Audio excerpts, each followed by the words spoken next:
Hi, Amy. Hi. You Nice to see you. too. Yeah, I'm glad you could come. And Thank you.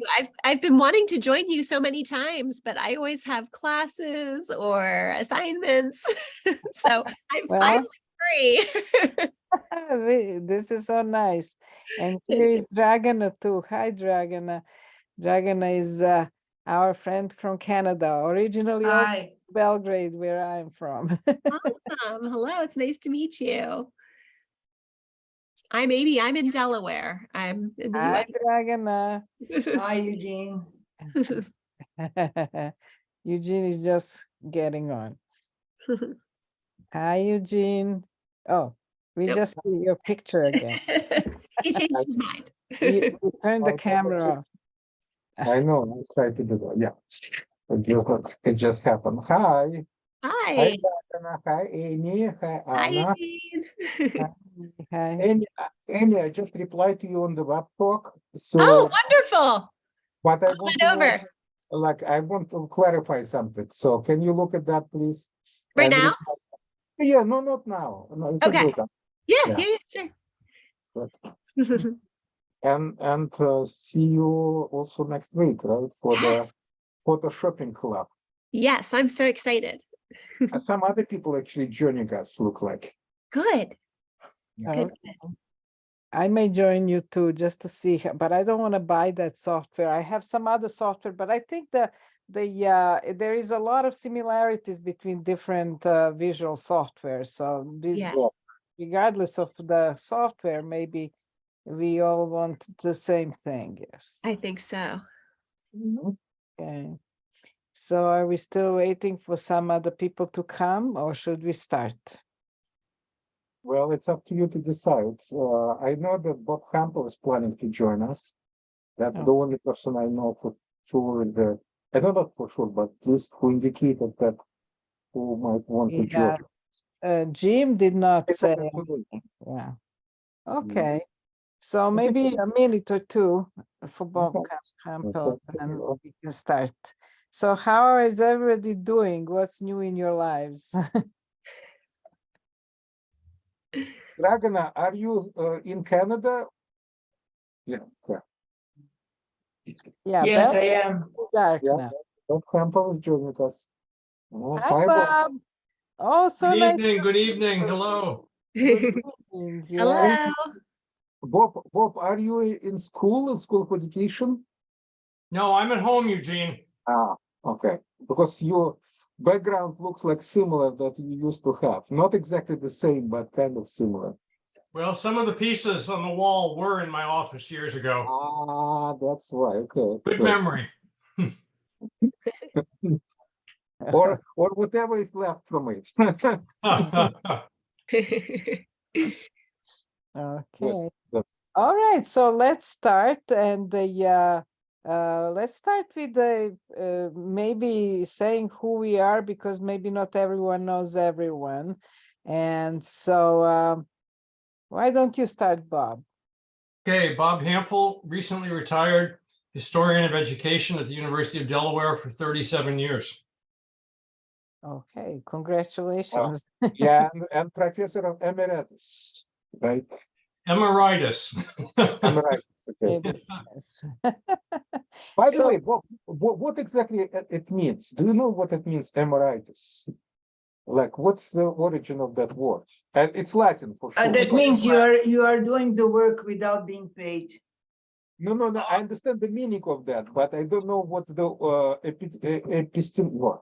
etymology of this word. What does it mean originally? I'm not sure, Eugene. It's a good question. Okay, so the etymological dictionary says, having served out one's time, having done sufficient service. From 1600, from Latin emeritus, a veteran soldier. Ah, so you are a veteran soldier, Bob. Adjective meaning literally having finished work, past service. That's but I like also dragon as kind of your informal definition.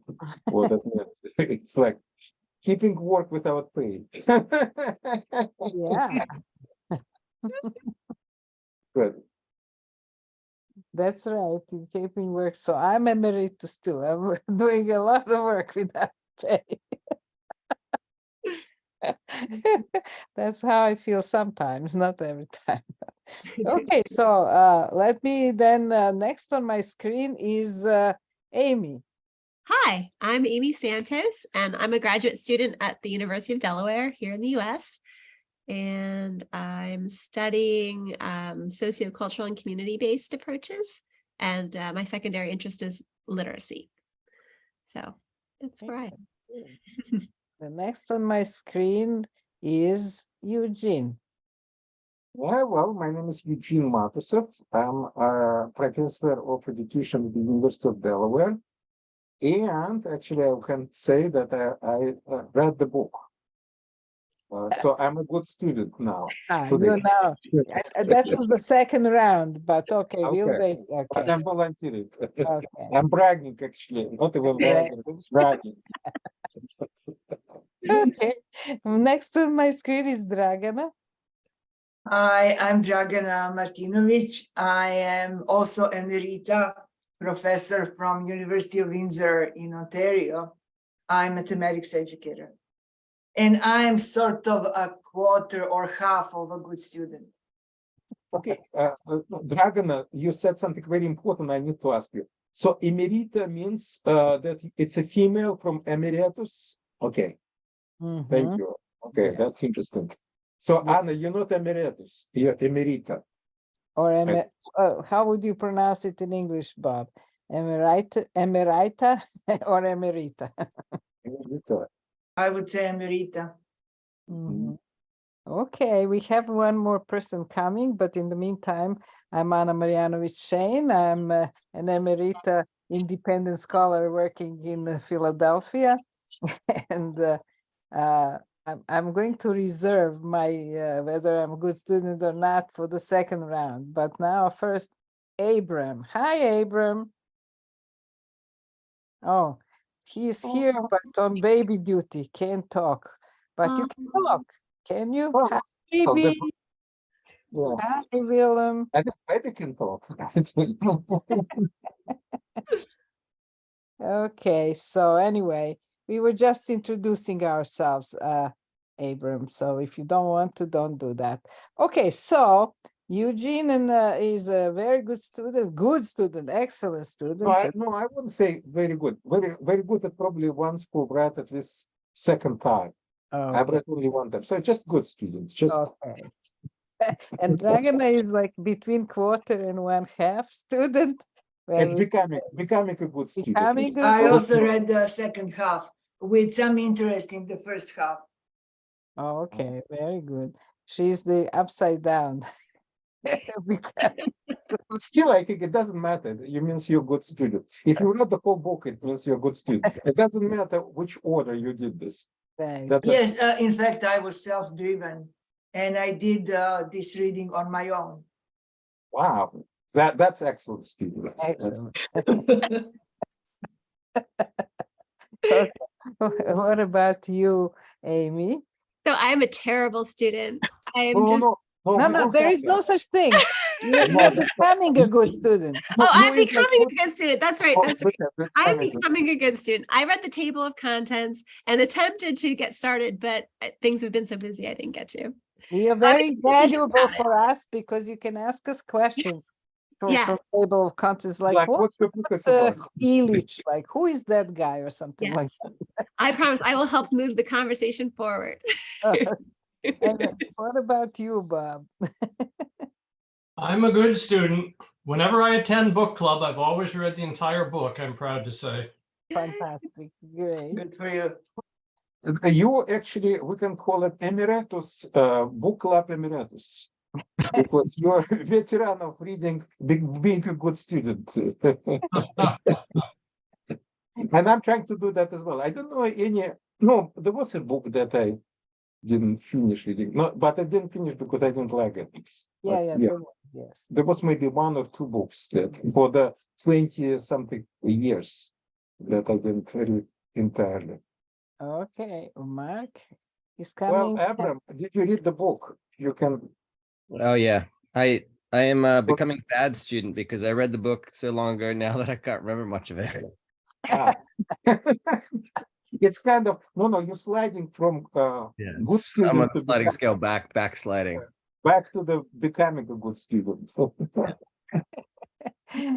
Hi, Mark. Do you want to say who you are? Well, also, Yeah, and whether you're a good student or becoming a good student. yeah. Mark Smith. I read the book. I'm a good student. I'm also I'm actually in New York City right now. As I'll be walking around a little bit. I'm going to try to find a place to sit down. But yeah, and I'm just I'm very interested in dialogue and education in particular. And this book, well, sort of provided some. I'll reserve my judgment of the book for right now, but I'll just Okay, leave it there. good. Yeah. All right, so let's start then with the judgments. I am also a good student and maybe good 1.23. Yeah, it means becoming, you know. No, 1.23. So Good you're student class. you're excellent. In this case, you're excellent student. Yes, because I revisited some pages before our before our club, so that because I also, Excellent. like Abram, forgot, even though I read it last week, just to refresh my mind.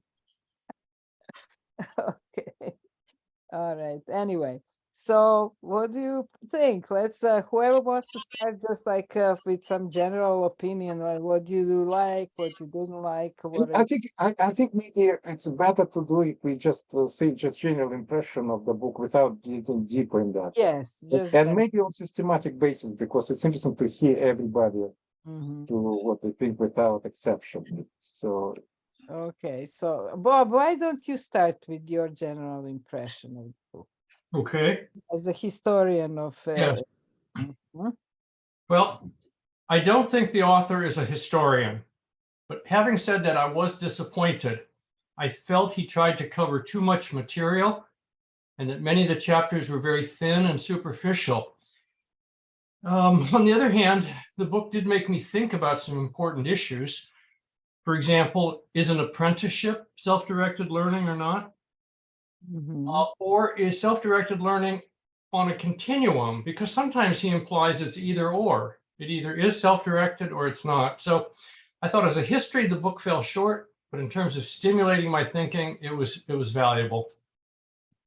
Thank you very much, Bob. Who else wants to give their impression? Amy can't because she just has table of contents. But Eugene, how about you? oh, okay. I just agree with Bob in general. I found a book, it's also not very good philosophical book because unlike, he's not saying that he's historian, but he said that he's trying to write philosophical book. And I found it's very thin on that, on one hand. On another hand, I agree that it's thought-provoking. It's very helpful for me because I'm preparing to write somewhat similar book, not similar, but similar in the kind of book. It's called, with the tentative title will be something like Post-Enlightenment Education, Manifesto of Self-Education. Which is self-education is not necessarily self-directed education, but I would say that it's provoking. One thing that is negative for me, that I don't like him not being sensitive to contradictions, and that's make it what Bob is saying, wishy-washy. Because in one sense, for example, he would combine it with progressive education. In another, it will be opposing progressive education and many other things. It's not only progressive education. Nevertheless, I would say, to the credit of the author, I like that it's stimulating. I also like, this is for me personally, it's kind of aesthetically. I like that the chapters are small, maybe because I write long chapters. And for that type of book, I like that they're short. There is something appealing to that. On another hand, it may be done at the expense of thoughtfulness. And this is what I don't know how much I'm back and forward about that. I like it And it may be, so maybe that's the problem, that if he trying to be, it's become very short, and he's trying to finalize things that are unfinalizable or requires more thoughtful discussion. I also try to think that he's trying to do too much, and I sometimes don't understand like how the choices are made, what to include even what not to include. And some choices in my view contradictory. And anyway, there is some interesting problem with that. But in general, it's very, in my way, thought-provoking. And he put many interesting sources, I would say, that I'm now following, and I'm very helpful to mention the sources. And some very provocative quotes, like, for example, my favorite quote kind of from that book is this, I forgot what's the, Jonathan Kozol, right? Accused Neil, the founder of Summerfield, being racist. I actually followed that, and now I've read much more about that. It's a very interesting story about that. I look at the source that was cited and read that. So anyway, there are many interesting kind of anecdotes and stories there that I thought worth reading, and I'm kind of thankful to the author for putting them there. Thank you, Eugene. Dragana. Yes, sure. I found the book easy to read. And maybe one of the reasons is that the chapters are short. But anyway, the narrative is easy to follow to me. I was interested in some particular details that we can share later on. But I also found that he's making a case, a positive case for that kind of education without going in depth into what would be the problems and what would be the boundaries. So I was left with question, what is the evidence that works? And making a historical, I didn't read the first part because actually I thought that I know where is he going with the first part, historical part, and I didn't have time to read it. But I thought that education nowadays is so different from education through history that making a case that previously we had that kind of education, so why not now, for me didn't work.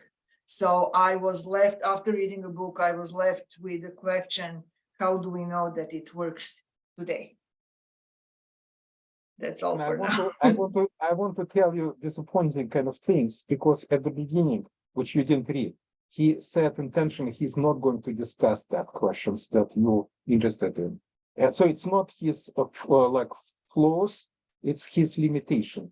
And part of that, the reason how he justified he's not going to discuss that, because he wanted to write philosophical book.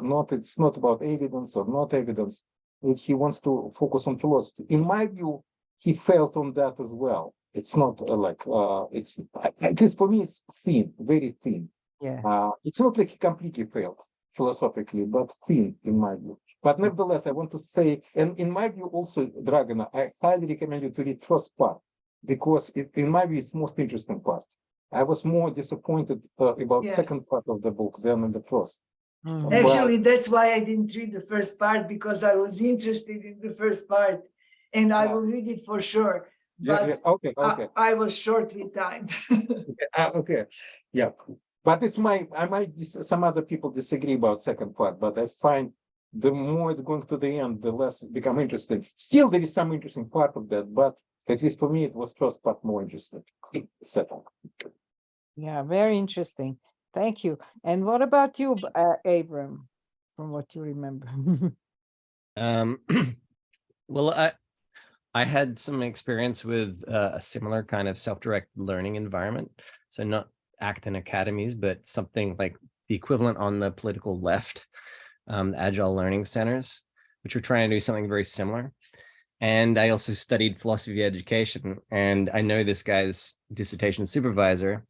So I had this sense, this kind of strange sense reading it, like if I had pursued a PhD in philosophy of education, I might have written more left-leaning version of the same thing.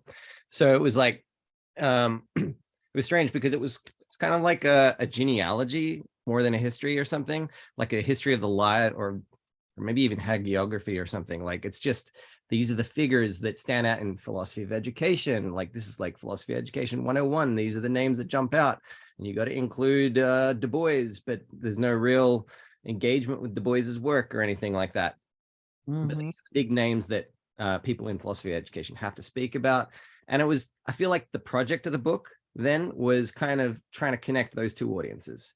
So kind of entry level philosophy education, like the linear progression of progressive education that gets taught in philosophy of ed courses, and this idea of self-directed learning, which he kind of tags on this one other idea from Aristotle. Like, the work that he does on Aristotle is so thin at the start. It's like just like basically one sentence, and then pulls it back in so that he can talk about human flourishing.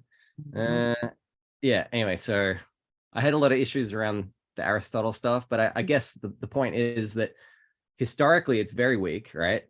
It's really just like, these are the names that ring bells in two different circles, and we're trying to bring them together. So people in philosophy education don't really talk about, from my experience, don't really talk about John Holt or Ivan Illich anymore, or anything like that. And sort of bring those two together, showing that there's some kind of connection from Dewey, which was a bit weak, but yes, that was the project of the book. And I found that kind of compelling and useful, because I think that the project of the book then is to allow those two groups of people to kind of talk to each other a bit better.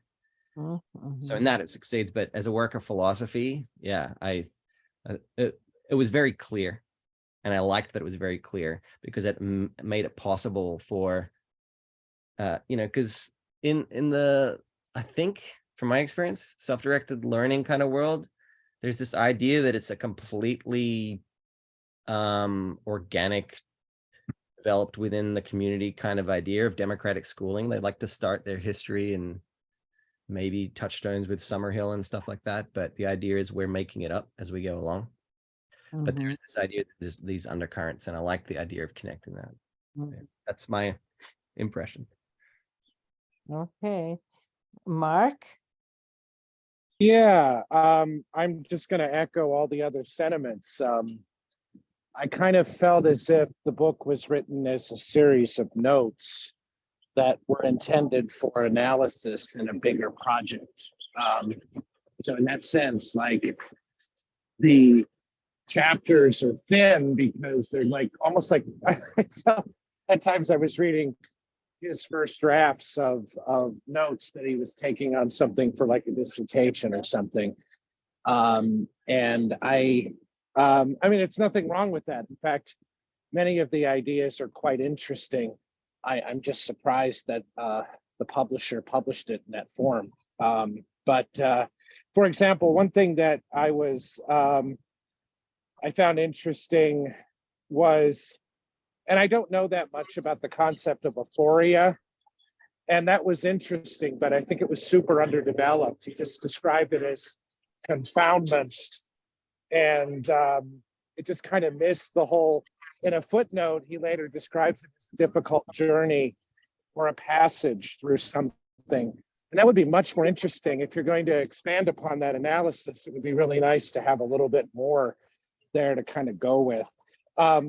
That's just one of many examples. I also found the issue about Summerhill to be really interesting, about the racism as well. I highlighted that.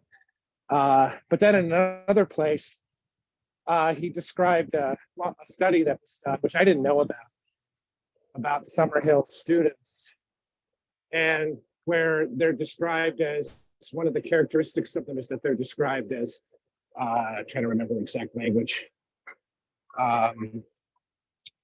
highly tolerant of people as they are, regardless of race, religion, etc. So it felt like in some cases the chapters weren't talking to each other. So that was another concern that I had. But yeah, in general, I found some of the literature cited to be quite interesting. And I also enjoyed reading a little bit about some of the adult education literature, which was brought in, which you don't see that often. There's like a separation between androgyny and pedagogy, and I felt like he was trying to make a bridge, although it would be nice if he had explained that a little more, that what he was doing was somewhat unusual in that regard, I thought. Mhm. Yeah, thanks, Mark. I also will echo all of your thoughts. We are pretty agreeing about that. It looks like to me like maybe some kind of encyclopedia with short entries, or as Mark said, notes or something like that. On the other hand, a very good entry into the whole area if somebody is interested to follow themes, topics, or literature. So it's kind of like a good preparatory work for further studies, but also because of that, I think he took so many different things that it would be, if he went deep into everything, it would be just really thousands of pages there. You couldn't follow that at all. So just echo everybody else.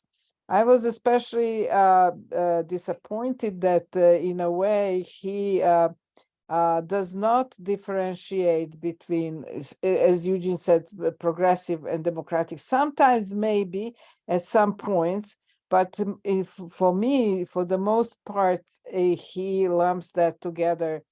And that's one thing. Another thing for me was very unusual that about Rousseau. When he talks about Rousseau, he never talks about Rousseau, Zemil, maybe the most famous, that you should make a student feel like they are studying what they want, while you behind that actually you made them study what you as a teacher want them to study. He only mentions Rousseau as this natural learner, that everything is organically developing, and that kind of for me is kind of, I don't understand how he could not, why he didn't put that in. And also about Dewey, he was not very, I think, I mean, just like everybody else. That's my interest, my general observation. But I'm really interested in the some particulars, like maybe Eugene, you can tell us more about what you found out about Neil's racism, because I didn't follow that up, and you did. Or if somebody else kind of like would have to add or deepen some of the topics. No, well, one thing that, first of all, I want to tell you that I highly recommend the book that he cited, which I kind of learned about this book from him, from this author. What is Collins? What his name? Collins, I think. Yeah. So the book is called, it's by Ron Miller, and Ron Miller books is free schools, free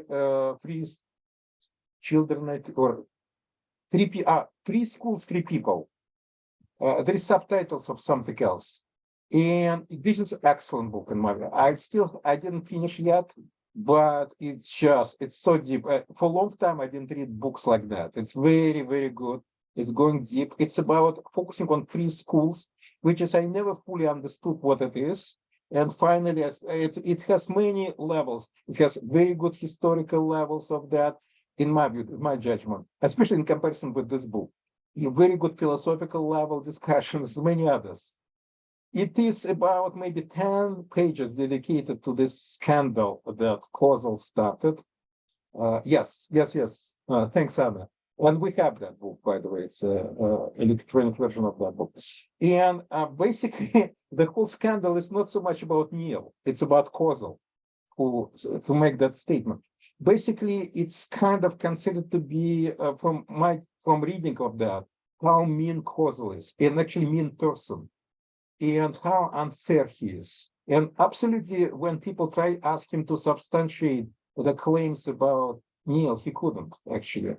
It's just the social justice warriors, I would say. This is my interpretation of this whole thing. And it's more about Kozel than about Neil. So you will not find much in his kind of in making bigger things out of this. It's just like, oh, this is white school for white people, blah, blah, blah, blah, blah, blah, blah. but there is actually the Kozl's his own experiments of trying to do things were much worse than Neil in many ways. Because and this is, by the way, very interesting discussion that in Ron Miller book, and again, I'm not going to talk much about that besides that, but actually talking about what is more oppression in this kind of in schools that driven by this kind of agenda, or schools that really try to avoid any agenda, like Summerhill or Sudbury Valley School and some other things. So it's a very interesting discussion there going on, not in this book. But in this book, if you ask me, like, it's very interesting that self-directed learning, one thing that for me hugely missing, discussion, what is self-directed learning? Yeah. And how differently people understand that.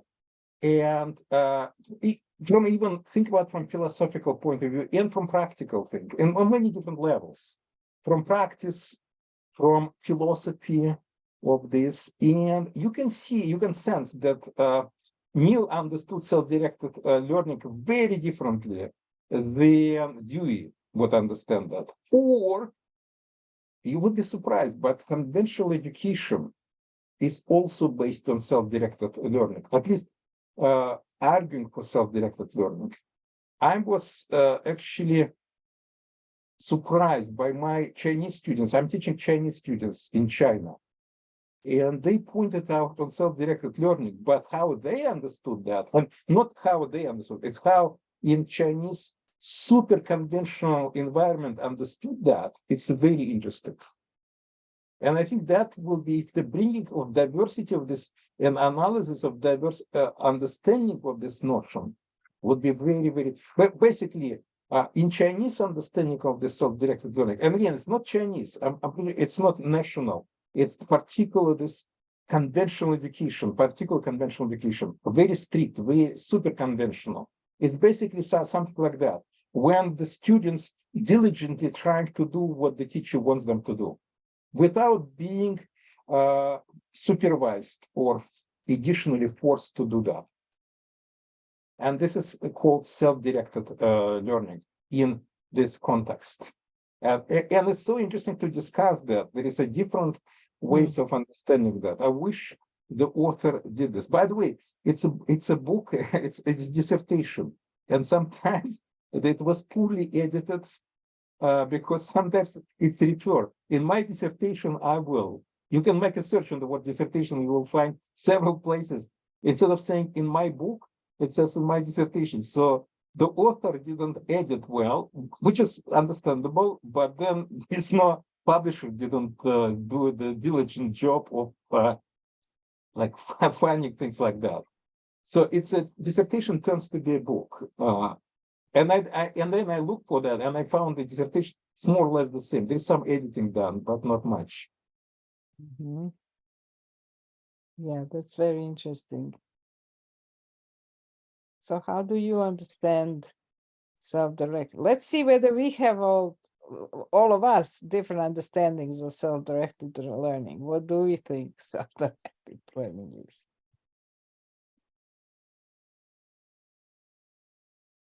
Well, I think if you look at the what does it mean? I actually went on the conference in February on self-directed learning, and I thought how differently they understood and I understood that.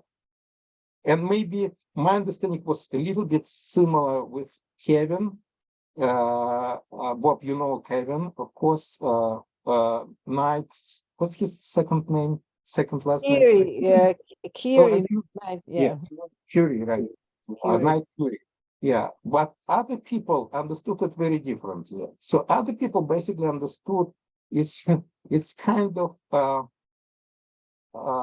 there is curriculum that needs to be studied, and you find first of all they define it mostly by choices that they created for the students. You can study this, and that for things. Students can choose that, and that's immediately becomes self-directed because they already choose what to study out of options that they were provided.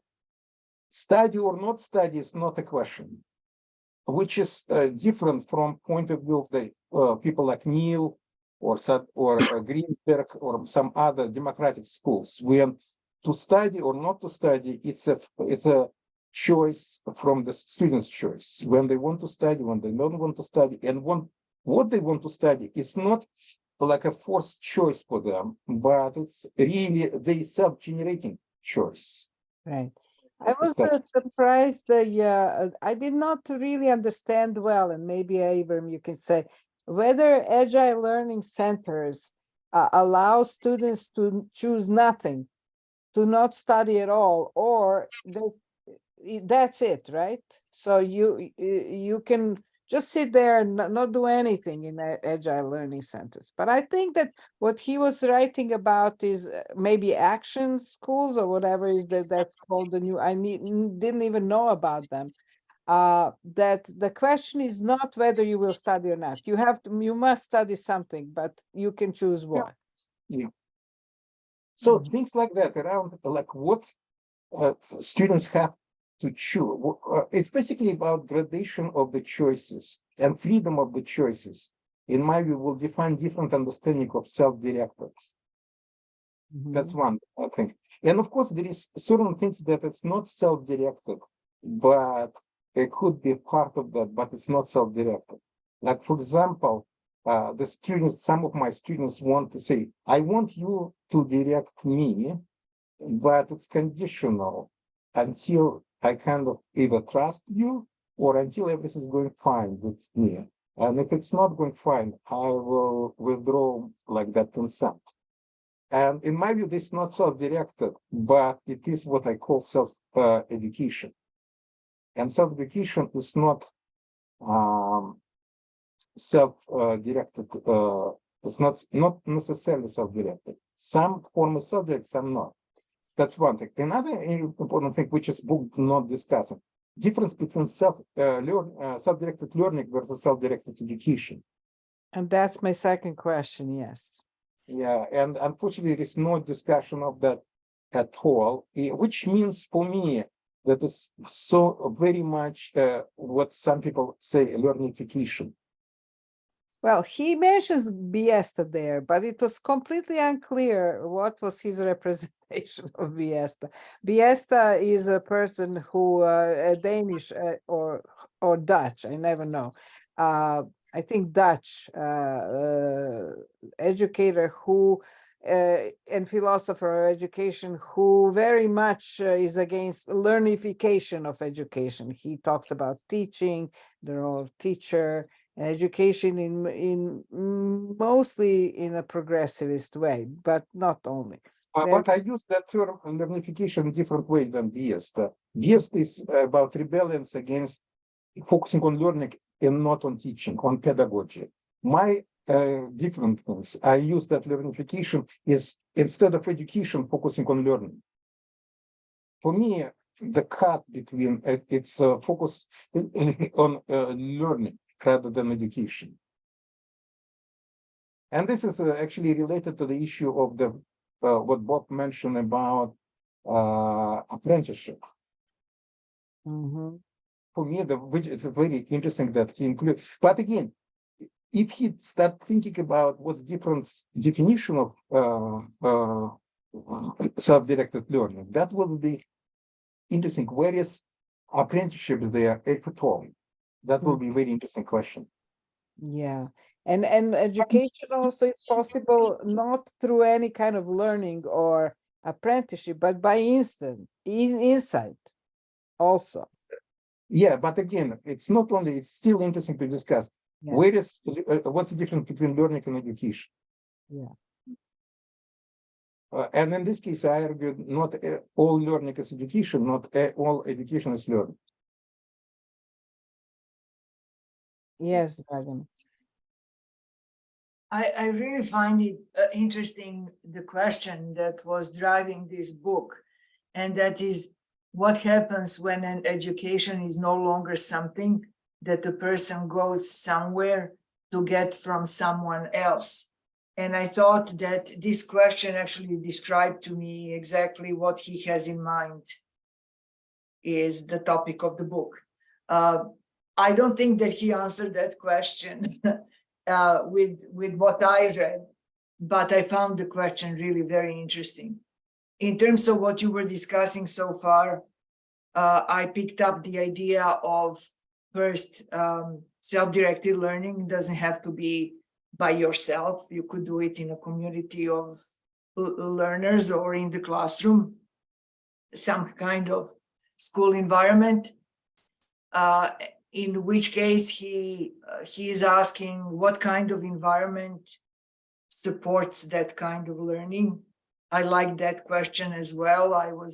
It made me think about why do we need chairs, and many now classrooms, especially in elementary school in Ontario that I know of, are removing chairs from the classrooms, children sitting on the floor, and everybody sitting in some groups and discussing on some pillows. You have pillows on the floor, so it looks more like a kindergarten or the house than the regular classroom.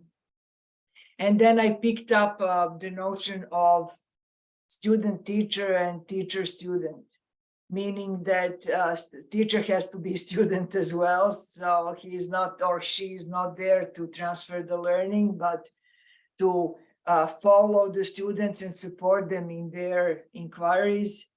And the student also can be a teacher because they develop some expertise in particular domains of their interest. Now, I had some problem with, you mentioned the issue of race, and I had a problem with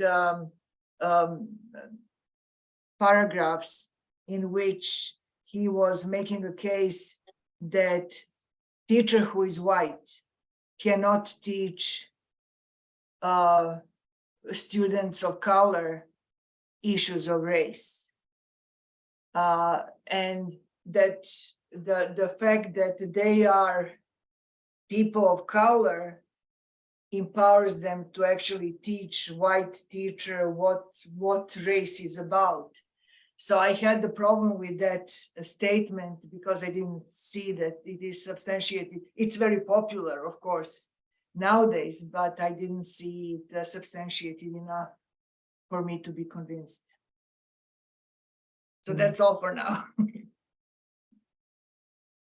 If I may respond to that, Dragan, one of the big issue, which is present and not present in the book, it's present, in my view, what big issue for me with the author, he cannot handle uncertainty or tensions. He tried to respond very like in cavalier way of the important tensions, as if it's not a tension anymore. It's very quick solution. Let me give one example of that, which is related to Dragan, what we're talking about. Like there is a different versions of this, again, self-directed education. And one of the big issue is it education from this self-directed, whatever learning they talk about, is it a private business, primarily private business of the student, or is it a social or societal business? Or is it combination? He immediately said it's combination. I don't need you saying that. I want, it's clearly that people whom he discussing differently answer to that question. Mm-hmm. I don't need your, anyway, I mean, it's okay to have your opinion, but it's carefully discussion. Rather, it's obvious that it's a kind of combination. It's not obvious. Mm-hmm. You might have your own opinion. I'm talking about the author almost like directing that. I'm a little bit angry with that because it's such an interesting topic. Mm-hmm. And it's one of the tensions there that is there. And he's constantly covering it up with his level of certainty. Mm-hmm. And this is a different answer, Yes. because if education is this enlightenment idea that education should serve the society, that it's primary societal business, it's primary to make society better, then it creates all of the interesting issues, which leads to these impositions and actually destroys self-directionality. If soon as you say education is for you doing it, So you already took this decision making from students to answer to that question. What my education for? As soon as somebody tells education is this and this and that, define that. It takes it's imposing that on all other people to make that decision. It's not, somebody might agree with you, which is not a problem, but some people will disagree with you. And is it not, this is my big claim, that education is different from learning by exactly that decision making. What's learning, which learning is good for me and why, and which is not good for me and why. And that's is what makes learning educational. When it's positively defined. By the way, the decision may change, but you're living your life and suddenly say, you know, what I think was useful is not useful, and what I thought was not useful actually is useful or good. It may be beyond usefulness. You know, even saying that it's useful is already too much to say, because education, learning may be good for many different reasons than being useful. So anyway, but it means that this is a personal issue. Education is primarily personal issue. If you say that it's not primarily personal issue, you're moving in completely different issue, because you're cutting up these decisions, what's good for you, what's not good for you. And that part of self-direction is cutting out on this. So it's a good for You social mentioned apprenticeship. I also had the problem with his statement that I believe it was a very clear statement that really it doesn't matter if somebody learns on their own or under the guidance of somebody else. And I was thinking, are we, let's say if you want to learn to be a tailor or to be somebody, so you are saying that you can learn it on your own, maybe even from the books or from the videos. You don't need an expert and somebody to guide you to do it more efficiently. And maybe, I thought that some of these claims are not substantiated and are just off the cuff. Yeah, because he talks like many other people talk about these ideas, learning, education, this and that, in general, not mentioning any specificity of who are the learners and under what circumstances, for what purposes, what can be or should be good, not should, what can be good for somebody. I would not like to learn to, let's say, be a surgeon without very deep guidance of expert surgeons to kill somebody in my learning, like, whoops, sorry, but I learned a lot. So it may be true in certain circumstances that self-education without guidance of others, maybe you can say for some people is even better because they have to whatever deeply do that, but it's not true in for everyone and in every circumstance. And he does not talk about these finesses at all.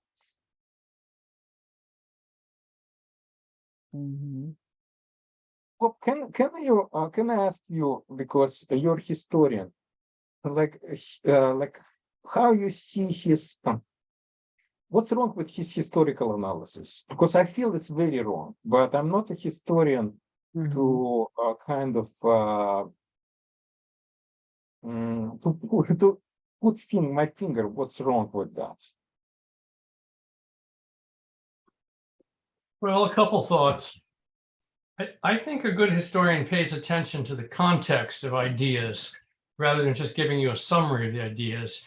So we don't get in these chapters a sense of different worlds, of how Aristotle's world was profoundly different than ours in many ways. And that's true for other periods as well. I also think that many of the writers he profiled were writing in conversation with other writers. It was part of a back and forth. And we don't really hear much about the skeptics or the opponents that they were trying to engage.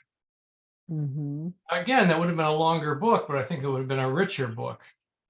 Mm-hmm.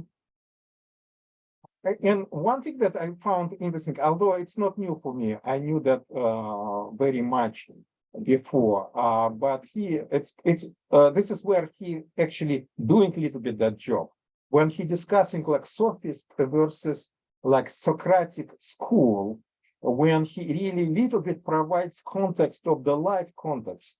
Well, sophists were teachers of the different political youth.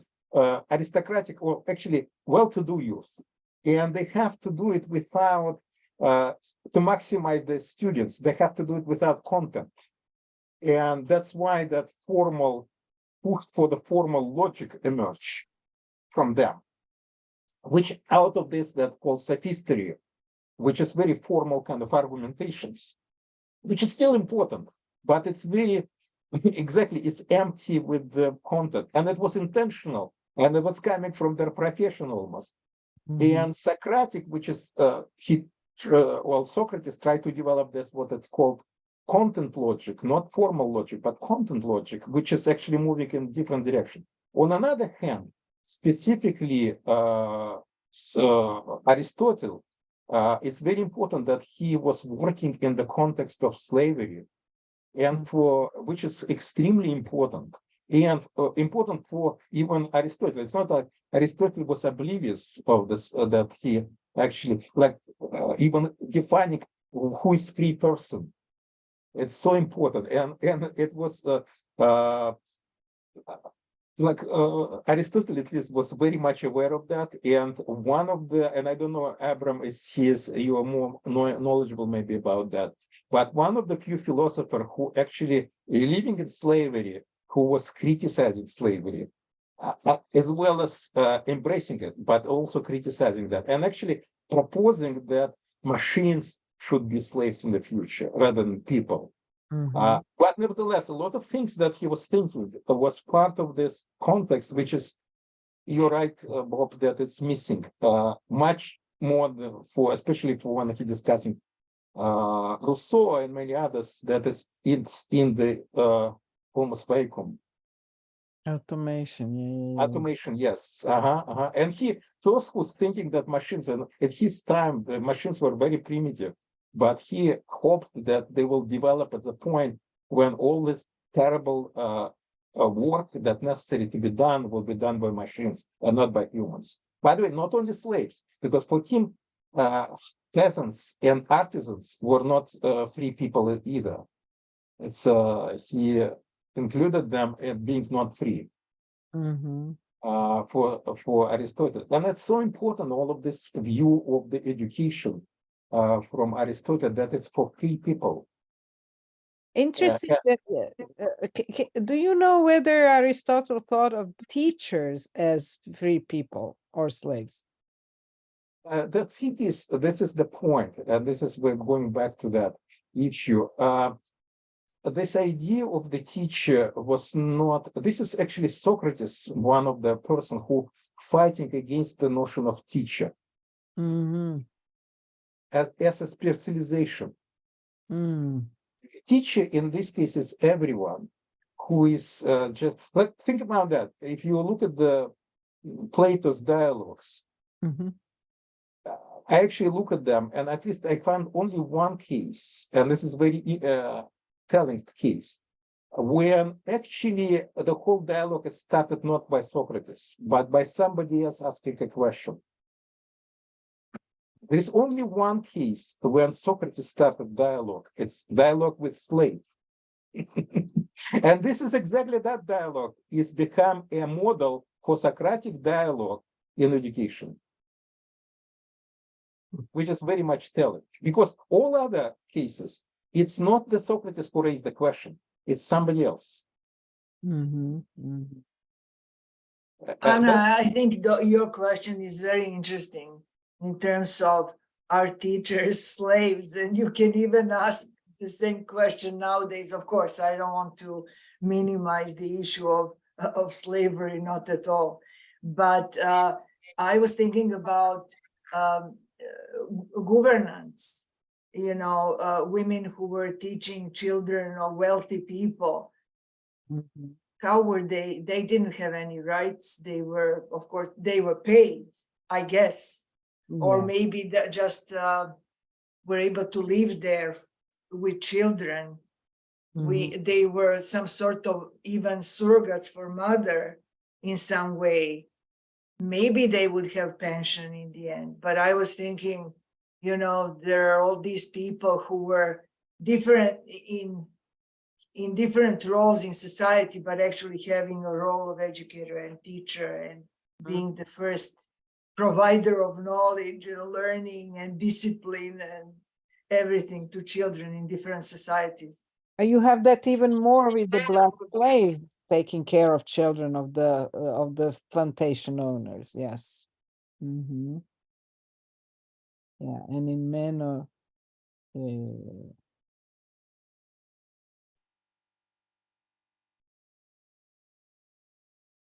well, that's also, Bob, thank you. This is a very, very good question. Parents' views of child rearing, I think you thought, not reading. Yeah. And the whole issue of homeschooling, which he also does not develop very well. I just found that this very interesting article the other day in New York Times about children who were homeschooled in the Christian community as Christian rebellion from the public schools. Some of them leaving that and sending their children now to public schools because they discovered that they were deprived as an adults. They were deprived of so much that they feel that their children should not be contained like that. And so the whole issue of homeschooling then becomes also it raises another idea that I had wanted to discuss is the political reasons for self-directed or democratic schools are like for Christian community was because they wanted to keep their indoctrination just strictly at home, right? And but those are not the only one. When you think about self-directed learning from Freire is to fight oppression. So it's it's a different type of reasons and goals for those who want to create self-directed environments, completely different reasons, and that changes the whole situation. He does not discuss that much.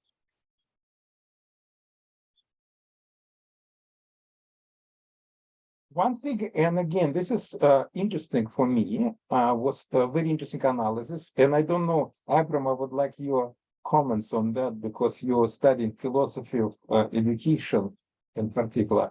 He provides a very interesting, in my view, again, for me, framework, philosophical framework at the beginning, and then it's almost disappeared. Philosophical framework for three kind of what's pillars, three pillars of philosophical pillars of self-directed learning. One of them, humanism, which is very interesting and very problematic, but interesting. Second one is pragmatism. Third one, Constructivism. constructivism. Yes, I'm trying to think if there is a fourth one. No, I think there are three. Constructivism, yes. And I found it's interesting. First of all, I found it's not true, but I found it's interesting endeavor itself to find pillars of this. The reason I'm not saying that it's not true, because of course it depends what how he defined self-directed learning. For some self-directed learning, it's probably true. And for some, it's not true. And it could be different ways it's not true. But I wonder what you think about that. Abram, do you remember that part? Yeah, so that's where I feel like those maybe are the three pillars of progressive education or something. Yeah, Like yeah, those are the exactly. pillars. That's what he was trying to marry into this picture of like, yeah, I really feel like the whole project is not so subtly a justification for Acton academies, but also then his version of what an Acton academy is going to be. that was the first time I'd heard about them, and I had to ask some people about like in agile I learning see. centers. But I was like, there's a whole alliance of self-directed learning that of self-directed education. I think he mentions, right? And he talks about Peter Gray, but he doesn't actually reference the schools that they're building out, like the Agile Learning Center is a big part. He doesn't mention that. They're never mentioned in the whole thing. I thought it was strange because they're like, if you think about it, there's like the libertarian side of self-directed learning politically, and that's where Acton academies fit on the spectrum of the political spectrum of defining self-directed learning. And then social anarchist, kind of everyone's free, but we're, is this agile learning centers kind of picture. But even with that, there's heterogeneity within both of these models as well, I think. So he's an example of that. So one thing I wasn't clear about, sorry if I've not answered your question, Eugene, I just wanted to ask this. I'm not sure if anybody else picked up on it. He was saying that, he teaches at an Acton school, but what I wasn't clear on is whether he also runs that school. Because when I was looking at it, it's like you can basically start up your own Acton Institute if you pay $15,000 for yours. For, I don't know, it's for your franchise. And then you have to pay 3%. They've got like a whole business model of setting up your own micro school. And I think that what's crazy is that in the last 4 years, I guess because of COVID as well, these Acton Institute sponsored schools. And Acton Institute is the background thing. The reason they're called Acton Academies is because there's this think tank called the Acton Institute, which is it's all about religious freedom. And yeah, they're kind of encouraging this idea of starting up these micro schools, and it's really is because they're tied to the Christian right homeschooling movement. And yet this person who's the author seems tied in, and he was doing a dissertation on, or doing a PhD in philosophy of education, and he's trying to marry the core ideas from that to draw out a continuation, a history of self-directed learning. Yeah, this does look like disjuncted a little bit, completely this idea of franchising model of self-directed education is completely contradictory to me. I'm trying to find this right now. Page 84, Acton Academies, micro schools and franchising. 84 on the 84 both on the PDF and in the book. Yeah, but I want to know that's true. But I'm just want to know, he describes that. But the question is how he positions himself. I don't think in that place he describes his, in other ways, relations to Acton School and or Acton Academy. Yeah. So I'm trying to find a little bit earlier before that. Because I don't think no, he described there, you're right. It's I can found a co-founder. He co-founded Acton Academy is 2018. I'm just reading that.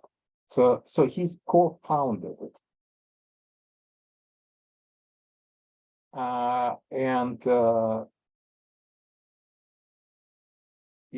So sounds like he co-founded. Sounds to me when I was reading, and even now, that the idea is not just to create a small school on a farm, like the first one that started like that, but then to somehow make a big profit from franchising that as a model, similar to maybe Montessori, that, you have to go through a very specific training and only use the materials that are claimed Montessori. So they seem to have the same thing. As you said, Abram, also, the Christian homeschooling is also very standardized. They have books, they have ways to teach and all of that. So it's kind of really opposite of self-directed. It's a very not even maybe even progressive. I don't know what it is. And of course, the whole idea, and Eugene collected something like that, that you can create scales of measurement, how self-directed that learning is very, oh, what happened to Bob? Maybe he wrote something. But along the same lines, Anna, I was thinking about teacher education programs. And how would you organize teacher education program for institutions like that? So that was my question. That's a very interesting question. We know, for instance, a little bit from Jim Rickmulder's Circle School that basically you have to apprentice in a way. For a lot of teachers that came from the regular schools, took a various lengths of times to kind of like detoxify themselves from the conventional and progressive teaching and change because it's a change of paradigm. Current teacher education at universities is completely conventional education. Even when they mention or talk about progressive, not democratic, they don't even talk. They go through a very rigorous conventional education themselves. And so the question is, do you need to experience something like that in order to start thinking about these kinds of values? For instance, is what Eugene is doing in his classes, and I try whenever I teach, to give these different options of how you want to study, to discuss that, and give the students to some immediately and to some progressively the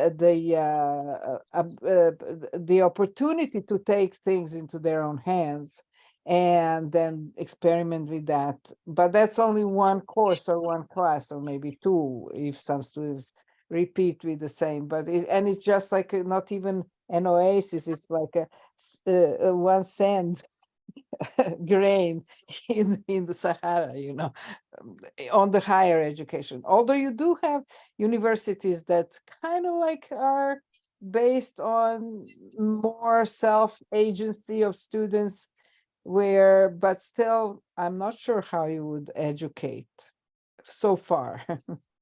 My more cynical or skeptical answer would be that the way that you train teachers for these environments is that you decide that you want to work in one, and then you get together some money and you start up a school, and you and the people that started up the school then are having to figure out how it works, and then they're getting together with other people through. So after you start your own school, basically, I think is the real answer. So that's apprenticeship, a kind of like learning by doing. Or alternative, which is I observed this in the Circle School, former students become teachers, and I think that's much better. That's much better. But by the way, this is related to the last question that Bob wrote, and actually I want to switch our discussion a little bit to that. So Bob wrote something very important, which is, where is the voice? I'm paraphrasing what he wrote. Where is the voice of the self-directed learners? Yeah. And by the way, this is a very profound thing, because if it's self-directed, why the hell educators write that book? You see that what the point is? It's a self-directed.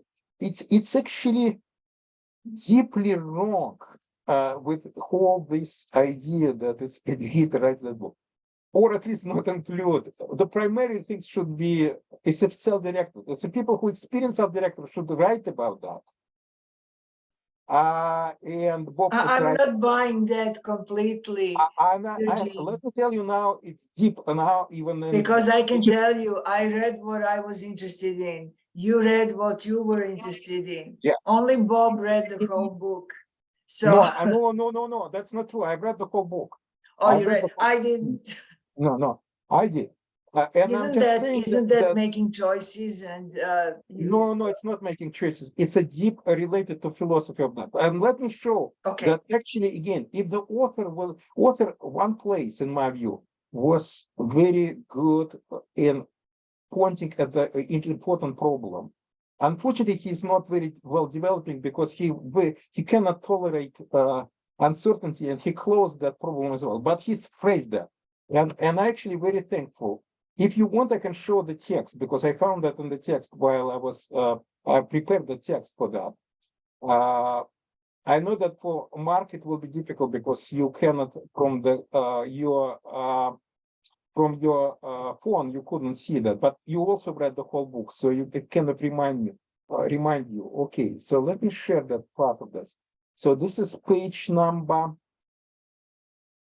What's the page number? It's the beginning of part 4. And this is a page number 127. And actually the author, it's of course not coming completely from the author, but it's maybe from somebody, but it's very important things. He found a quote from Dewey when Dewey raised a very important doubt about his own progressive education, which basically he make a notice that traditionally any education is conservative because it's trying to define what education is about. I'm paraphrasing what this quote is. So maybe I stop sharing because you can now go there and look at this quote yourself. Because basically it's somebody decide, okay, this is what's important.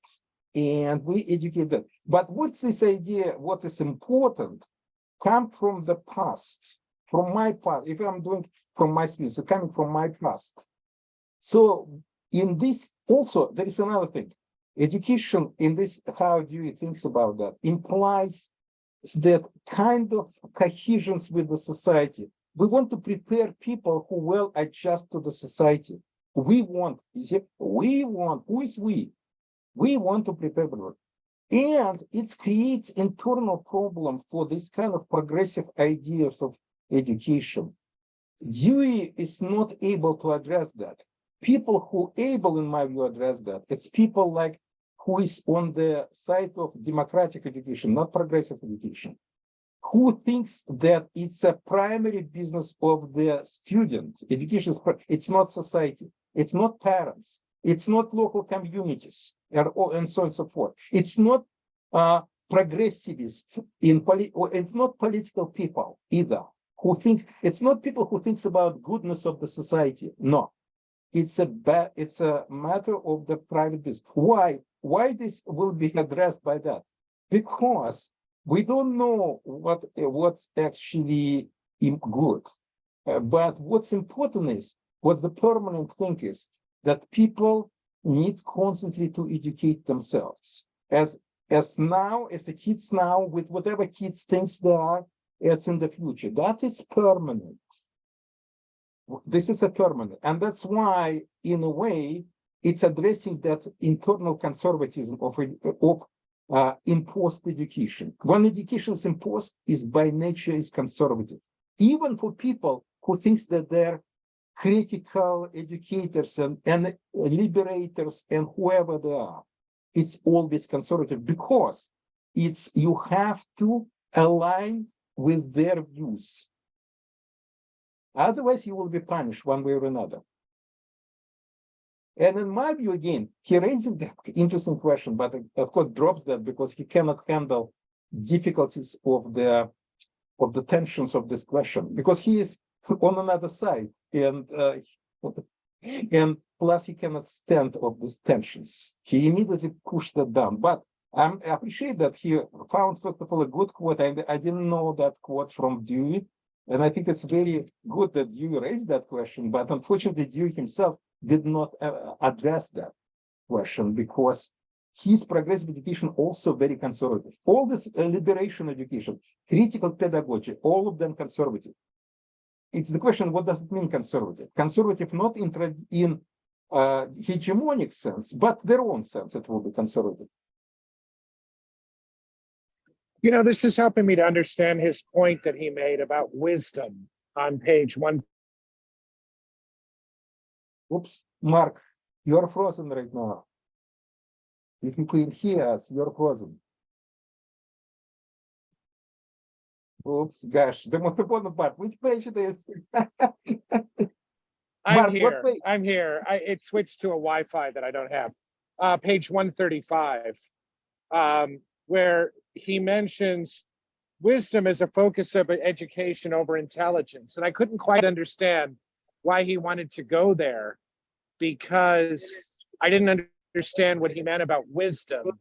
But if we really take what you're saying really deeply, he kind of sees education, it seems to me, it's a very conservative point of view that he has about the student and learning from the wisdom of community and engaging with that. And he seems to want the students to, or children to, understand the role of themselves in regards to bigger society and how they fit in that.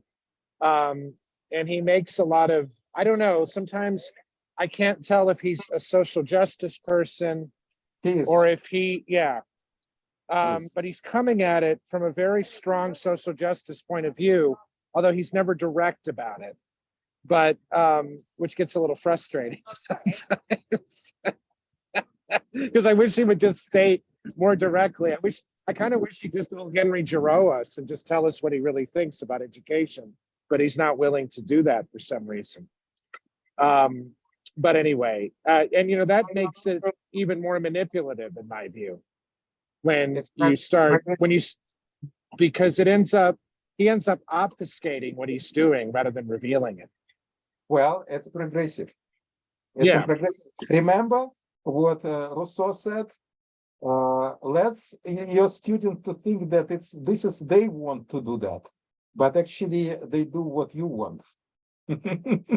Never says that. The author here never says that. No, I know, but he's doing it. It's in his blood. But I It's think implied, what Mark was saying about wisdom, I connect that to the beginning of the book when he was saying that the purpose of education is to serve now, not the future. So we are educating students, or students are getting educated not to prepare for some future, but also for eminent now. And that's for me is connection to wisdom. In my view, this is wrong, because it's no, I'm just saying what he's that's wrong. No, you're you correctly tell about what I'm responding not to you but to him. In my view, it's absolutely wrong. As soon as you define what education is for, you immediately robbing students for doing it themselves. And for some students, there is nothing wrong to do education for future if the students to choose to do that. If the students to choose to drill, nothing wrong. If the students choose to allow to be seeking indoctrination, it's also good. The only thing started wrong when somebody defines for the students what's good, what's not good. Mm-hmm. This will become a big problem. And that returns to the question, like, why don't the student write? I mean, he was a student when he wrote this dissertation, but not about himself. Yeah. Because you have to actually turn everything upside down from the conventional and progressive education, if that's true that the student defines their own education, what it is good or not. Because then, for instance, like, what is the role of schools, of teachers, of how this whole environment should look in a different way?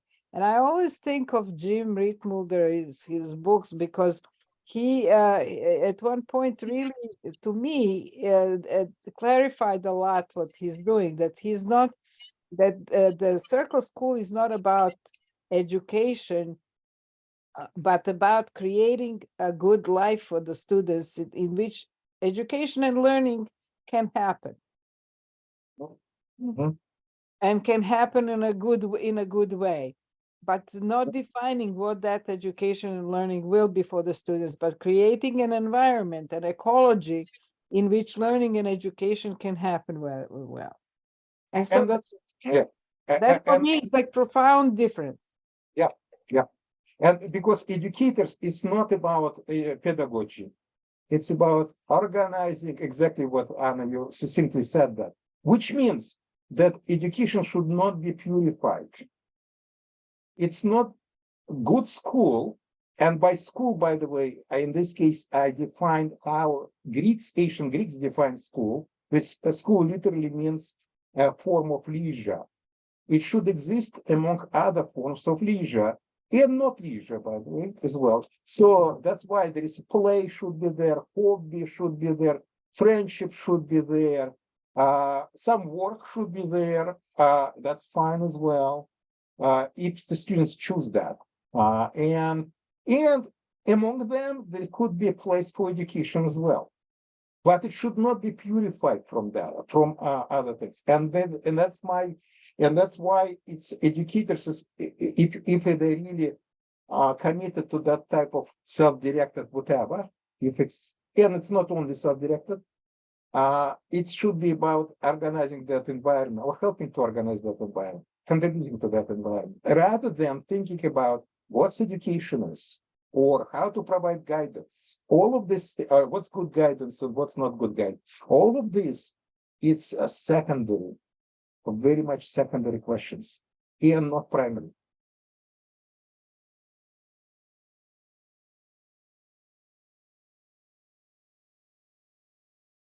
Well, I think I need a little bit more from you, Eugene. How I understood what you said before is that the teacher has to, in a way, follow the student. Student leads wherever they want, and they have to follow in a way and not interfere. Is that what you said?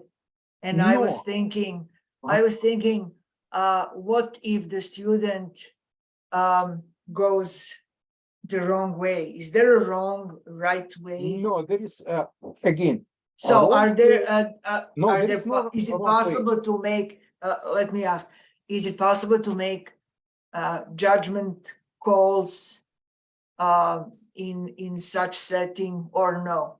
Whatever students does. It depends who is making that judgment. The students making judgment is great. Somebody else making that judgment is not good. It's not to do with education. The only judgment is educational when the students make that judgment. What's good, what's not good. That makes it education. It's educational judgment because that's what defines education. But how Education do is they not know what is good and what is not good? it's their judgment. You may disagree with their judgment. You No, I'm just or asking. anyone. No. Well, that's part of that. They're making the judgment. They say, I think it's good. And by the way, you might ask them, how do you know that it's good? It's fine. Anybody can ask that. But what's important is how they answer to that. Their answer makes it education, not somebody else's judgment. Right. Yeah. And I think that there is a very important thing to be distinguished in education that he doesn't make and we often don't make, because we somehow think of it as all the same. And that education really takes place on two different levels. One is what you're learning, and the other one is the meta level. Why you're doing this? Is it good? Is it bad? Is it yeah? And on both levels, you really need to have a possibility for dialogue in a way, because in dialogue the students can make a judgment that's for them good. Without a dialogue or seeing alternative possibilities, alternative opinions, alternative values, then they are. And I disagree with you because you promoting a very particular vision of the education, which I call critical examination, That's true. which is your value, you like it, that's fine. But in many ways, it's education is not like that, and it's fine as well. Okay, but I still think that it's a possible thing to promote these questions. Like, okay, you want to make It's what do you mean promote? Again, if person doesn't want it, it's far, it's not good. It's, you know, there is a famous joke, at least in Russian, maybe it's international joke. Let me check that. So it's on the, let me tell how I've heard it in Russia. There is on the bus, there is a young family with like 4-year-old daughter, and they're on the bus. And, you know, on the bus, the girl noticed the doors open and closed, and when the door open, people leave or enter the bus, and door closed, and so forth. So she asked parents, how does it work? The door open and the door closed. So the first father started, and he started talking about pneumatics, all these things, machinery things, and all of those things. And the more he talked, the more this girl gets completely off the kind of lost any, like, it's clear she doesn't understand what it is. So the mother interrupted the father and said, you know, look, did you see that uncle in Russia, any man is uncle, even if it's not really uncle. That's called still uncle. See that uncle, which is driver, press that button. Did you see that? And you see the door is open. Did you see that another button? He pressed another button and it's closed. This is how it works. And he goes, oh, now I understand that. You know, she doesn't need this, all this complicity. She particular, another child maybe wants to know about how this, that will be listening to father about pneumatics and many other things. But this particular girl asked only about that. And the mother provides sensitive guidance to her, and father did not. Not because it's impossible, whatever, but because this is defined by the child's needs. I understand that, but I was not thinking about now everybody has to think about that. The girl make this evaluation. This is, you know, for father, she didn't do it because she didn't make it, but she made that in through her body, that she lost focus even. Right. It means it's not good. With the mother, she was just got very excited, which means that's educational for her. She appreciates that learning. With the father, all this word pneumonics, blah, blah, blah, blah, mnemonics, whatever, it was not appreciated by this girl. So Eugene, do you think that children can learn values on their own? Yeah. Think of, okay, this is my sociocultural. Okay, and the reason why I'm asking, Anna probably knows. Let her finish. Let me finish. We don't have any choice. We constantly learning. We're in the learning flow, whether or not we want it or not. It's not, school is wrong.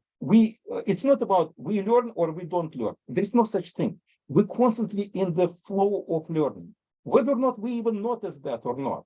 It's part of our life to learn. Certain things we notice.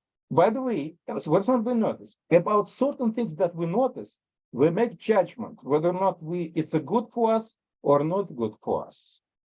And when we make that judgment, it's this is education. I agree in general, Anna, that these judgments, since it's about meaning making, judgment about values, about its meaning making, it's embedded in dialogue also, whether or not we want it or not. And it's dialogue with ourselves and other people, and it's spread throughout the whole thing. It is dialogic. That judgment itself is dialogic.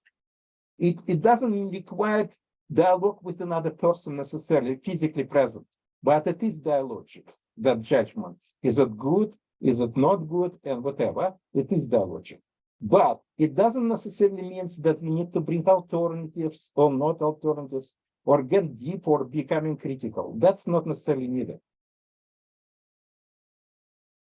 What I was going to give as an example is something that Anna probably knows, a recent tragical event in Belgrade, in Serbia, when a 13-year-old student killed 9 of his classmates, let's say. Sure. He brought the father's gun and he killed them.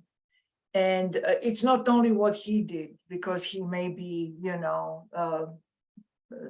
have some psychological problems, although he was excellent student, excellent school, one of the 3 best schools in Belgrade.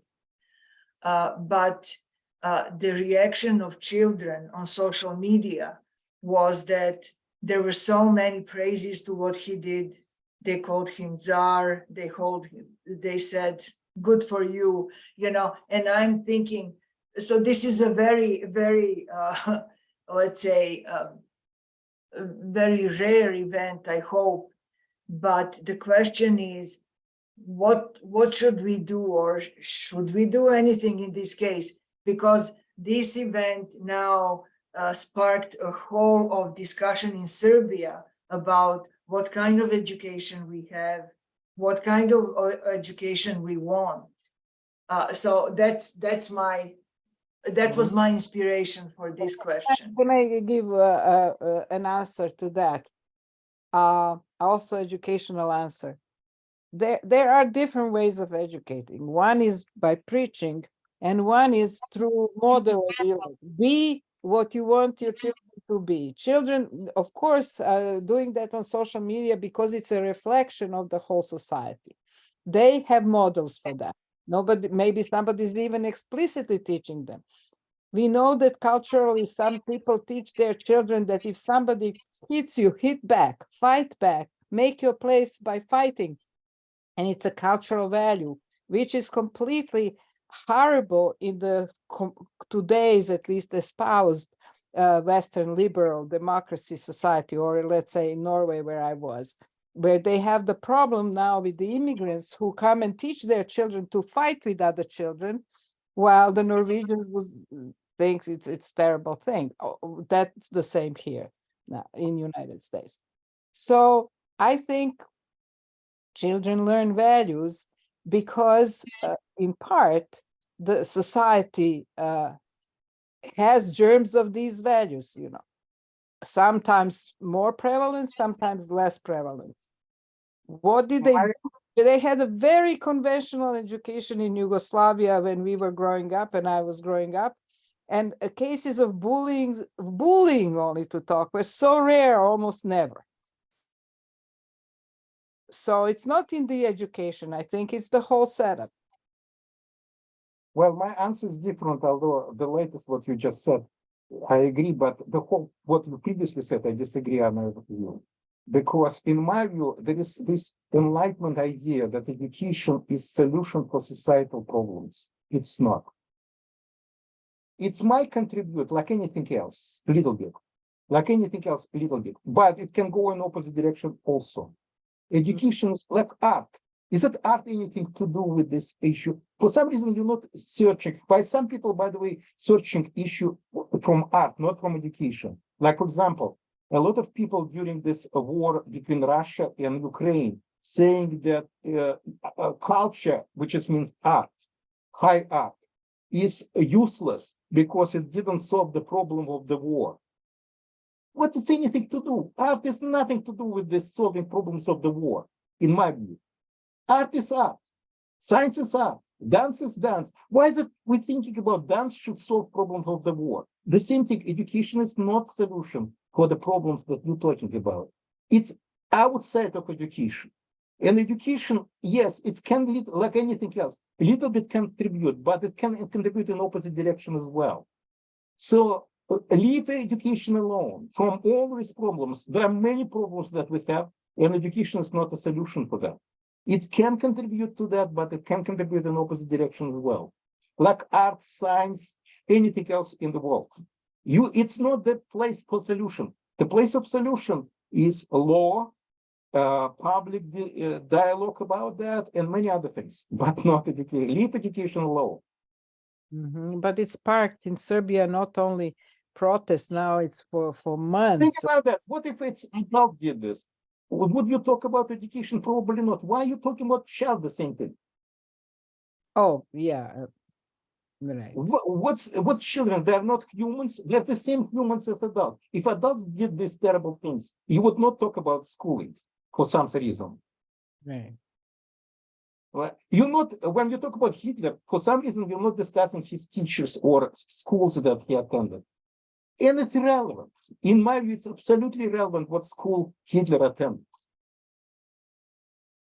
Why? Because education nothing to do with this is false mythology that enlightenment created. Okay, but the question about self-directed learning, let's go back to that question. And I'm thinking of the social media, let's say TikTok in Serbia, or other social media outlets where children can self-direct and create communities and go sometimes very deep into some interesting issues and learn some totally awkward and distorted moral values, if such are values at all. So my question is how to steer them into a direction. You are against that, but Absolutely. then Eugene, you are opening door for example, for lynch, because No, the door is let me open. just finish. Yeah, What yeah, okay. Serbian society is now, and Anna mentioned, meetings, thousands of people on the street asking for something to be done. If nobody does anything and we leave these things to blossom, then you will have a lynch in the end. There will be, because some groups will self-direct and do lynching of a child of 13 years old. So that's what I'm saying.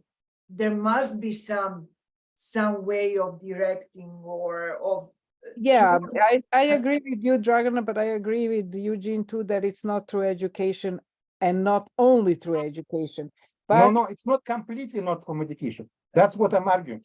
Because what you're saying, think about traditional society. Something happened and the people wants blood.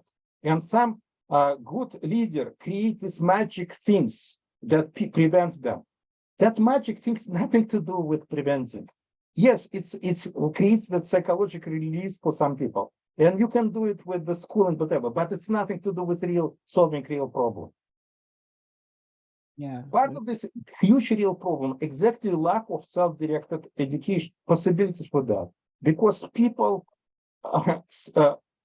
through the schooling right now, progressive schooling or conventional schooling, agency of the people sucked out from them constantly in this kind of, they become drones, they become robots, kind of zombies, yeah. and that's huge problem.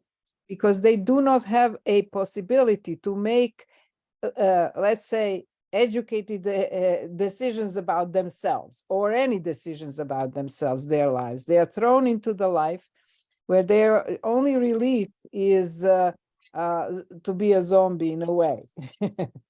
So are you saying then that because we have that kind of education, and I agree Not that education. Not only no. education, not only education. The author is also saying that in schools, people are sitting like zombies and not learning anything. So I see that's not true. They learn a lot, but it's not education. They learn a lot. They learn how to obey, how to be convenient, how to be comply. useful, how Yes. to follow somebody's orders. Yes, That's they learn, and they learn deeply, but it's not education. It's anti-educational.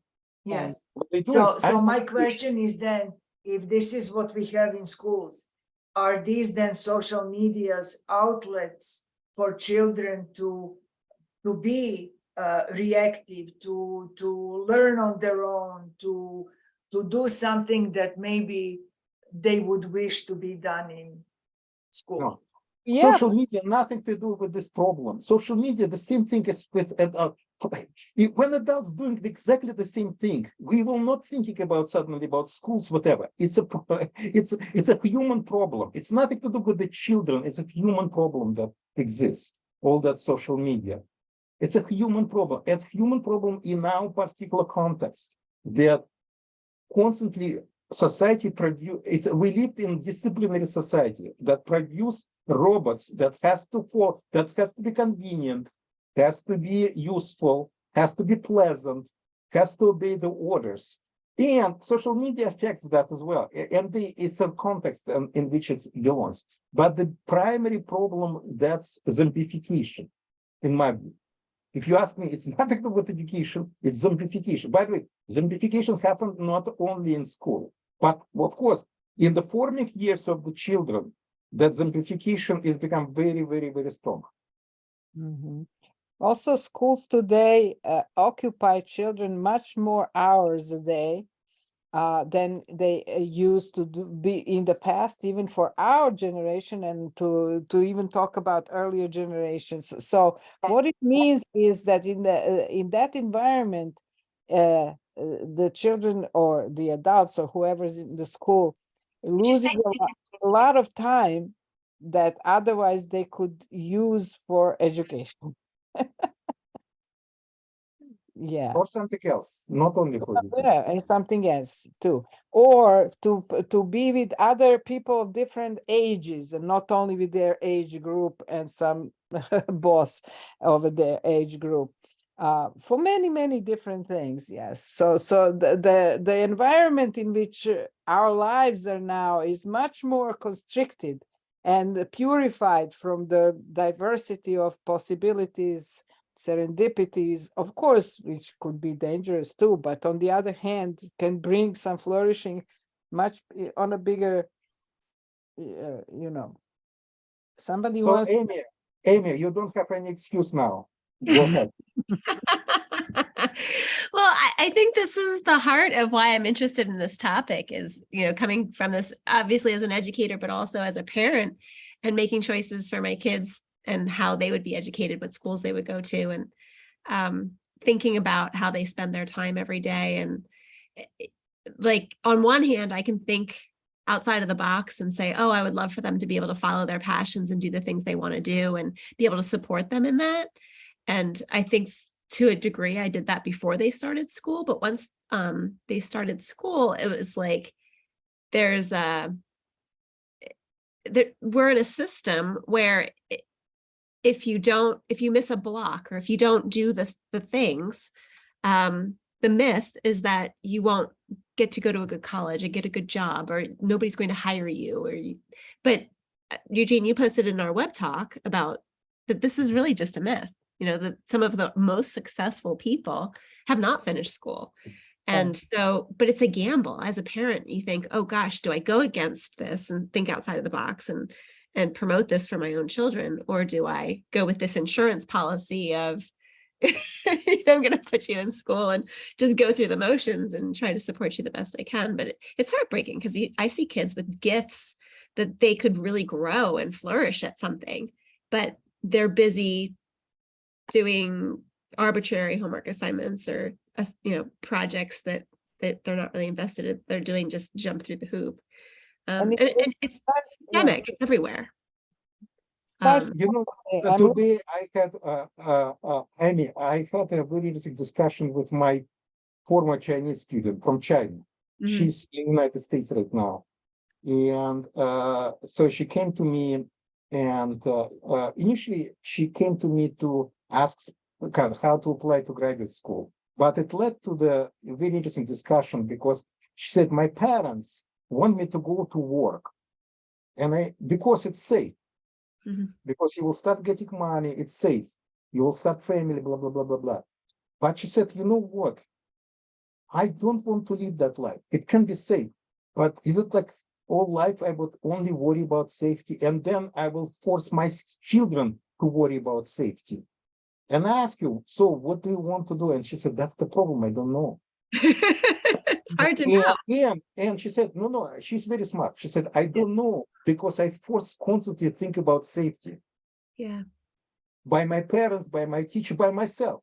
And suddenly I realized that if I do it, I soon die like that.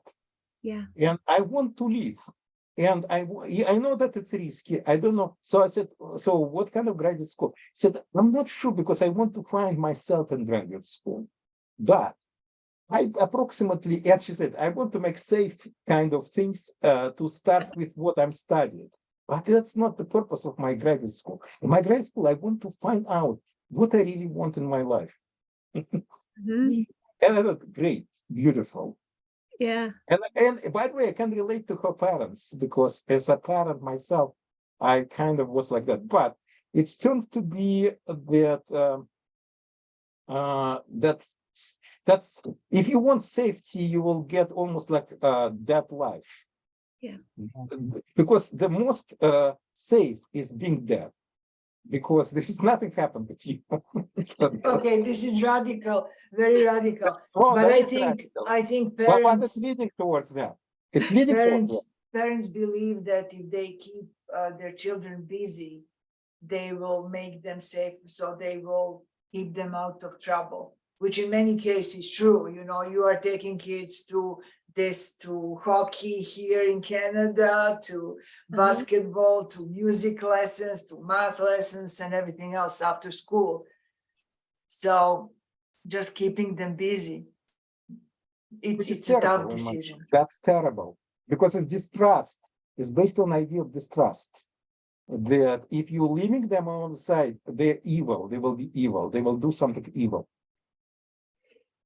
But I think also, I mean, one reason might be to keep them busy, but another reason may be to help them find their talents and gifts and find their path. And also, you know, colleges can be competitive. If you want them to have the best opportunities, then, you know, there's talk about, well, they have to have a passion project. They have to have, you know, this thing that sets them apart from everybody else. They have to be, you know, driven to do this one thing.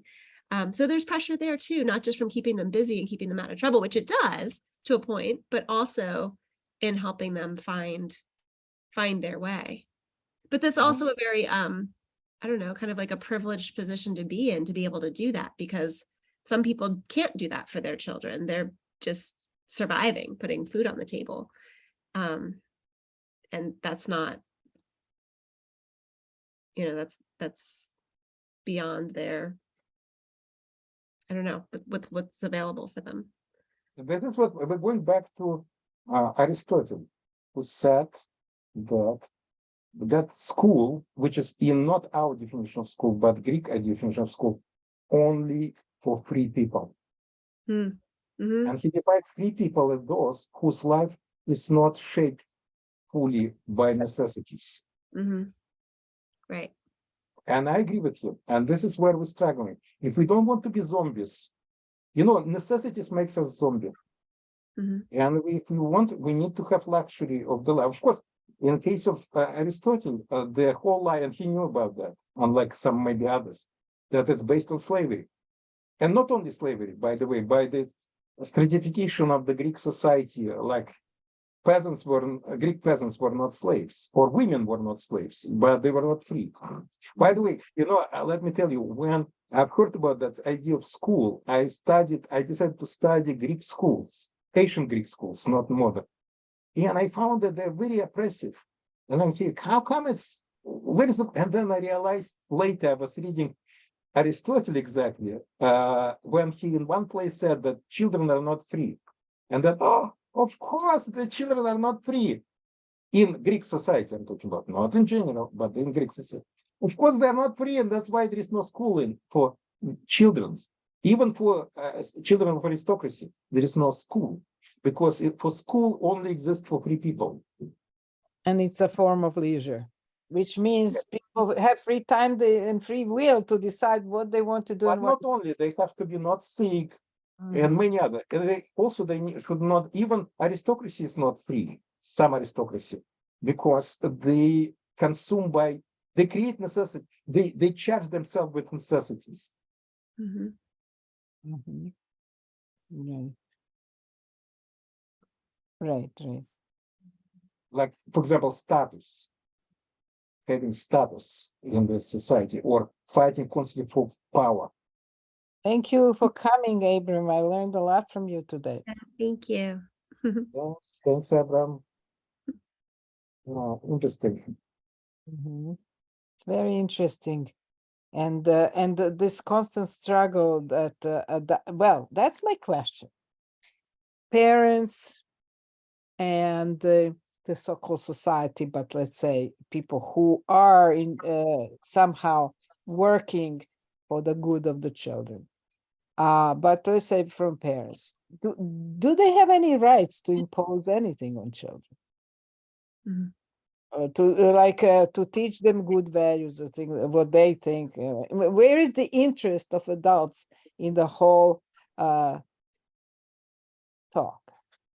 Because as a parent, you would say, well, I want my child to be like that. I would like to. I think it's good for them. And do you have a right, and to what extent, and in what spheres, to impose that, or the society, whatever? Again, it's a good question, and it's a normative question. And if you look at the history on and diversity of human societies, you will find a very different answers to that question. The most interesting, in my view, historically, if you look at that, it's traditional societies. Hunter-gathering societies answer to that in most interesting ways. I mean, what? Because they very much respect dignity of the children and non-impositions. And to the amazing things, like, for example, I knew some people from Mayan society, and of course, Mayan society right now, it's not that hunter-gathering tradition, but it was recently industrialized society. So they have a lot of memory from cultural memory from previous times. So, for example, still in that society, I would consider to be disrespectful to make a vaccination to this 2-year-old baby if the baby doesn't want it. And the thing is, it's not because they don't understand value of vaccination, but they think it's a terrible abuse, child abuse in a way, to go against the will of that 2-year-old child. By the way, you can say, well, but baby can get sick and die, and say, yeah, that may happen. But, going against that still is bad. By the way, it's difficult for us to relate to that, but if you switch from baby to the adult, and our adults in our society can do crazy things, and I don't know how you live, like in many societies, they will say, well, they're adults, if they make a crazy about their decision, and they can do that. In our case, we'll say, well, they're informed and blah, blah, blah, blah, blah, blah, blah. But it is kind of questionable how much informed they are. Oh, especially with this anti-vaccination during COVID, when we all think it's crazy and whatever. But on the other hand, huge numbers of people, almost half of the with that type of vaccination, it's different with the COVID because there is another issue. It's a complicated issue because it's affecting other people directly. Right. But I'm talking about like smoking or something that much less affecting other or can affect other people. But or going to the very risky sports that people can die with high probability, or riding like a motorcycle without helmet or many other things. Oh, I was just when you said that, I was listening to a radio interview with that 13-year-old girl who her parents let her navigate the boat around the world on her own. And she did it. And then now she had interviews. And when you listen to her, it's amazing what she did. And she had, I really believe she had the right to do that. But again, that's interesting that your question is very, very important, specifically because humans are, unlike many other animals, born so immature, like biologically immature. They cannot survive on their own.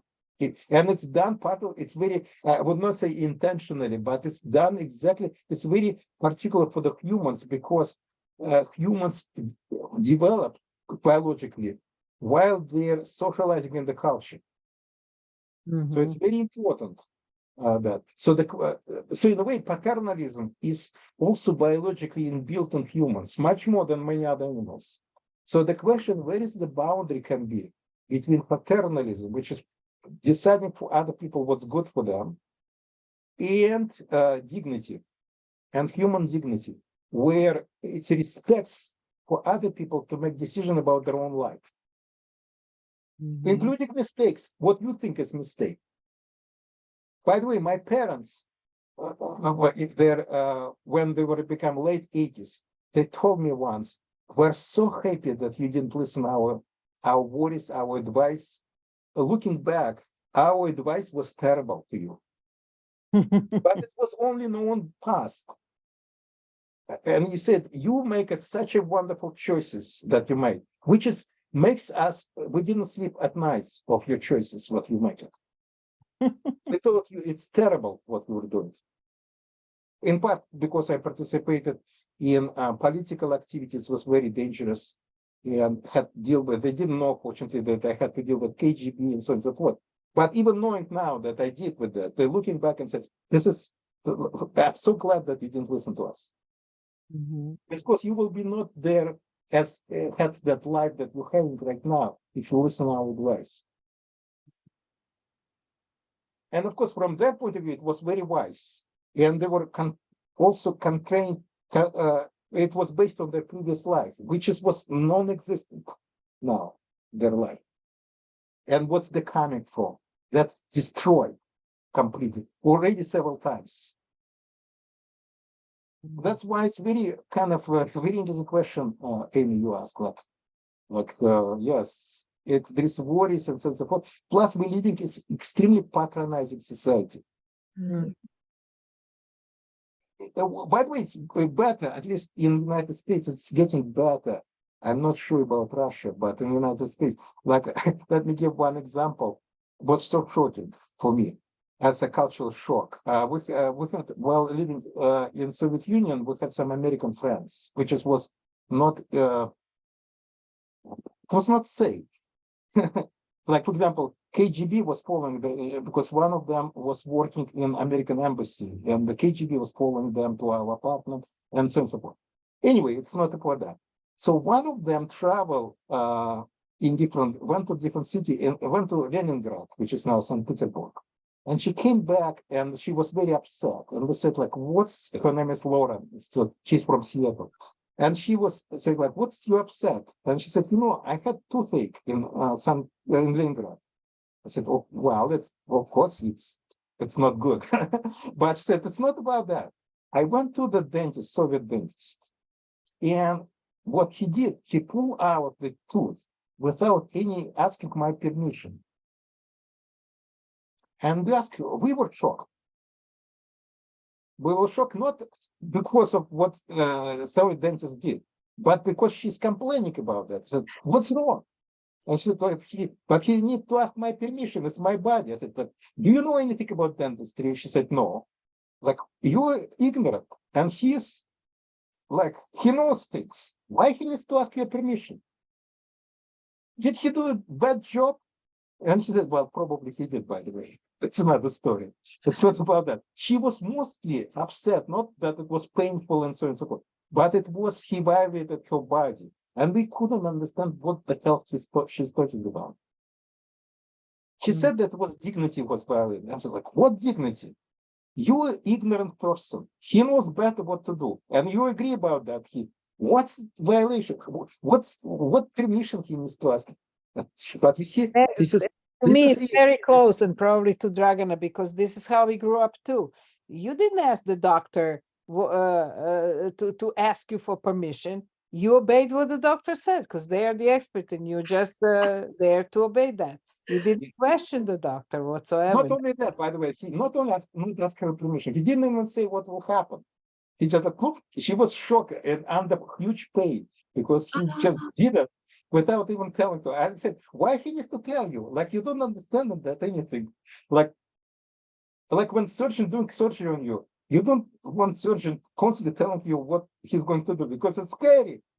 But this is where our society is so paternalistic. I would not society, even civilization. And I think we start recovering a little bit, slow. Not at the level even children, at the level of adults. Like, for example, in Soviet Union is still in Russia. If you're terminally ill, the doctor will never tell you that. They will tell your relatives, but not to you. And they lie to you about something. And by the way, my uncle almost died because of that, because he had a cancer, stomach cancer, and the doctor didn't tell him. He said it's ulcer, and they need to do surgery immediately. And my uncle said, "Why to do surgery? I will go to the some kind of mineral waters. I will drink some mineral water because I've read that's helpful for the ulcer," which is true. Uh-huh. We have to tell him, and person who told him, it's his actually close friend.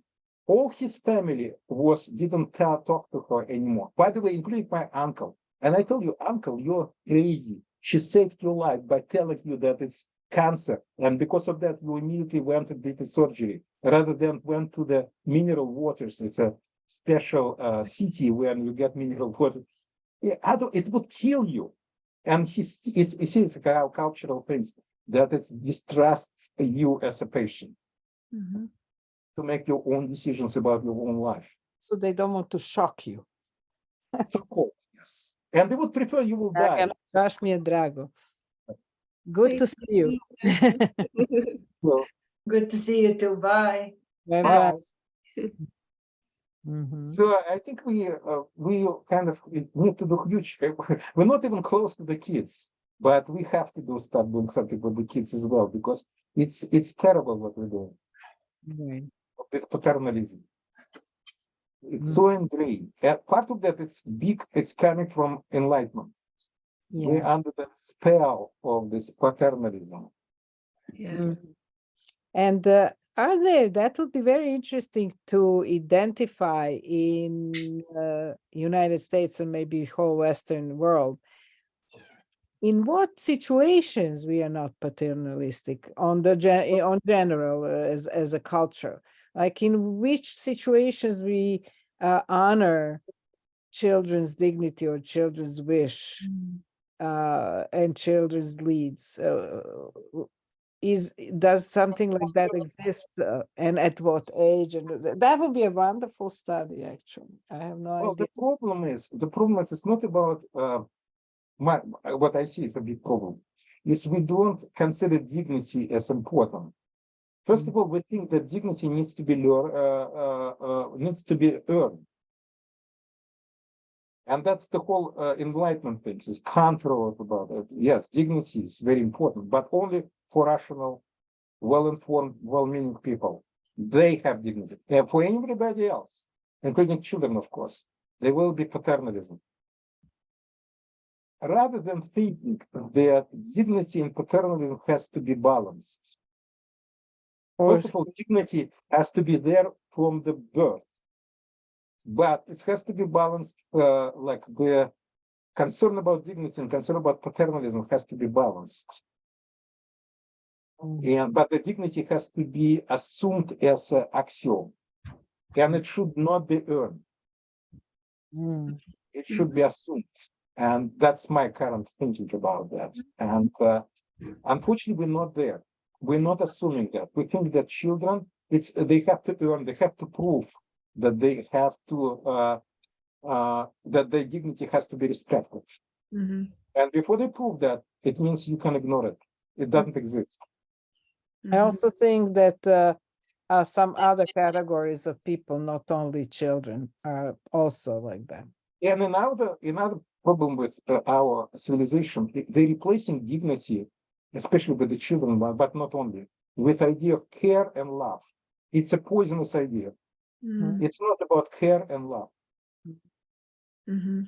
And he's also not only that pursuit of happiness, what he's talking Yeah, about. that's another thing. Pursuit of happiness. Right. I think people who, let's say, passionately do something often do very painful things, very unhappy things, but because they must. Like, imagine how it hurts when you're playing violin or something until you get calluses, and even then you can imagine the ballerina's feet, how they actually bleed and hurt and everything, but they're doing that because they feel pulled to do that because they want to do that. So it's not with happiness, it's something different completely. Yeah. Yeah. And imagine, of course, martyrs who sacrifice their life for something that is good, but hopeless. Martyrs, yeah. They're definitely not doing that for happiness. Happiness, yes. Yeah, it's a very And there is the problem is not even that. It's not even that it's not true. It's robbing against people to define themselves what its life is about. You know, the people who came that life is about pursuit of happiness. Okay, if it's your this is what you believe is great. There's no problem with that. But don't rob other people from that decision. They might agree with you, might disagree with you, but you should only say, for me, it's about pursuit of happiness. Mhm. But don't say it's in general, about anything, or about good life, or about anything. yeah. Because that's where paternalism starts. Mhm. Because you're thinking you're robbing them for deciding what's good is. Mhm. Mhm.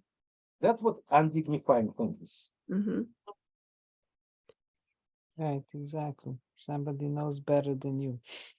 Yeah.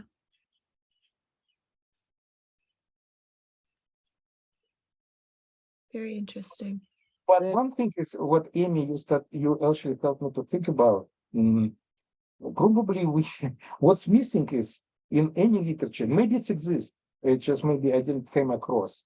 It's about like there is a lot of like not a lot of, but at least writings about like free range childhood, right? But there is not such thing as about parenting, free range parenting, something like Right. that. You know what I'm talking about that. For me, it's metaphor. Free range is metaphor, but Yeah.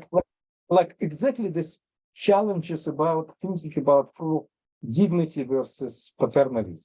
Uh-huh. And there is not so much about that. No, you're right. And with only about, and in my view, that book is only possible talking about art, not about how it should be for everybody else, but Mhm. about my own challenges, failures, successes, and whatever Mhm. in my parenting, how I did this. In my view, that will be fascinating. That type of book. Right. Yeah.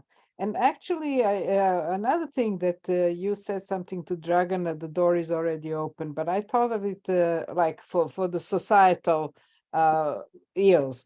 I thought about something else that the conventional and progressive education never think about.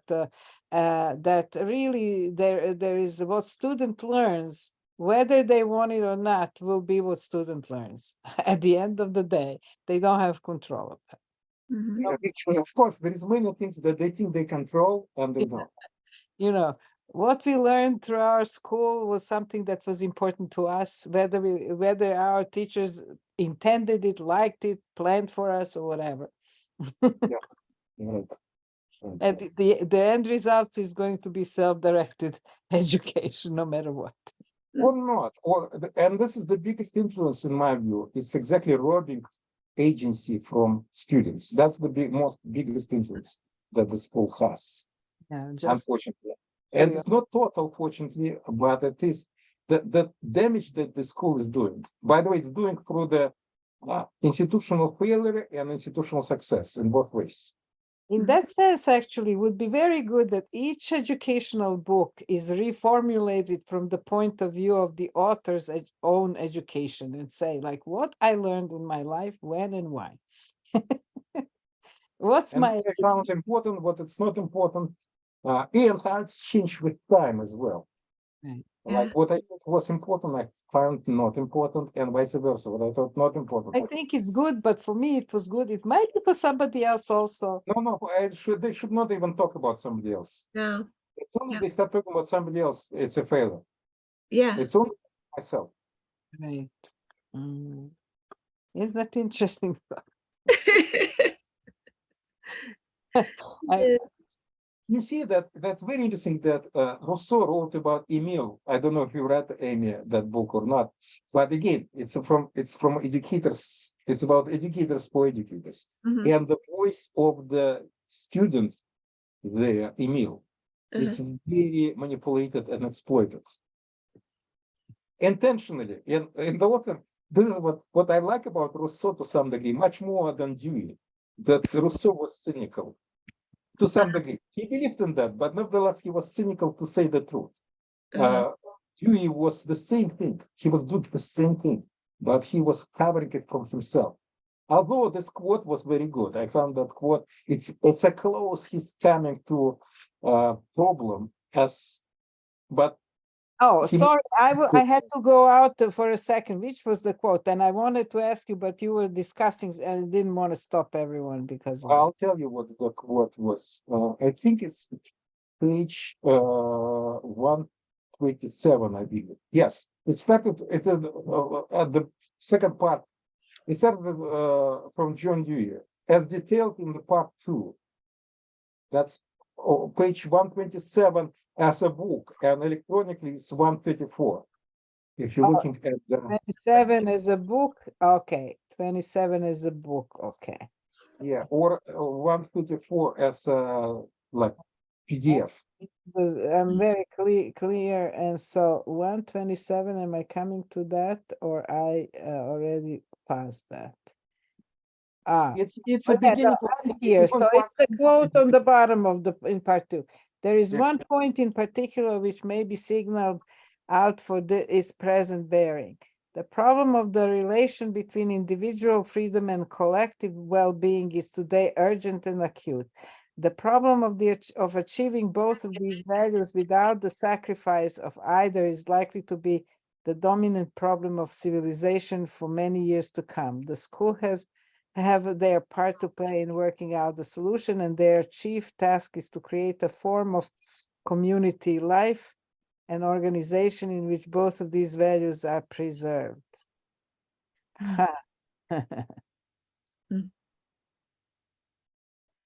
Yeah, because he sees that it's a problem, that there is a tension there. But maybe there is another quote, I think, from Dewey. Let me maybe try.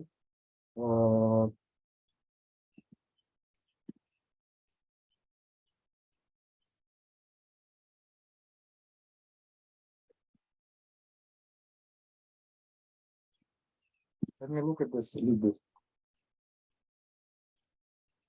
Because I thought that there is some other maybe quote from him. What I like here is that he has this exactly like Berlin. There is a contradiction of good values and there is no solution. You have to sacrifice one to the other. There is no way to reconcile them. You have to sacrifice one or the other. It's not, Berlin. That's not, in my view, that's not issue. It's not about why, that's not, no. The problem is it's conservatism. I don't see it in this quote. Yeah, right. It may be another quote.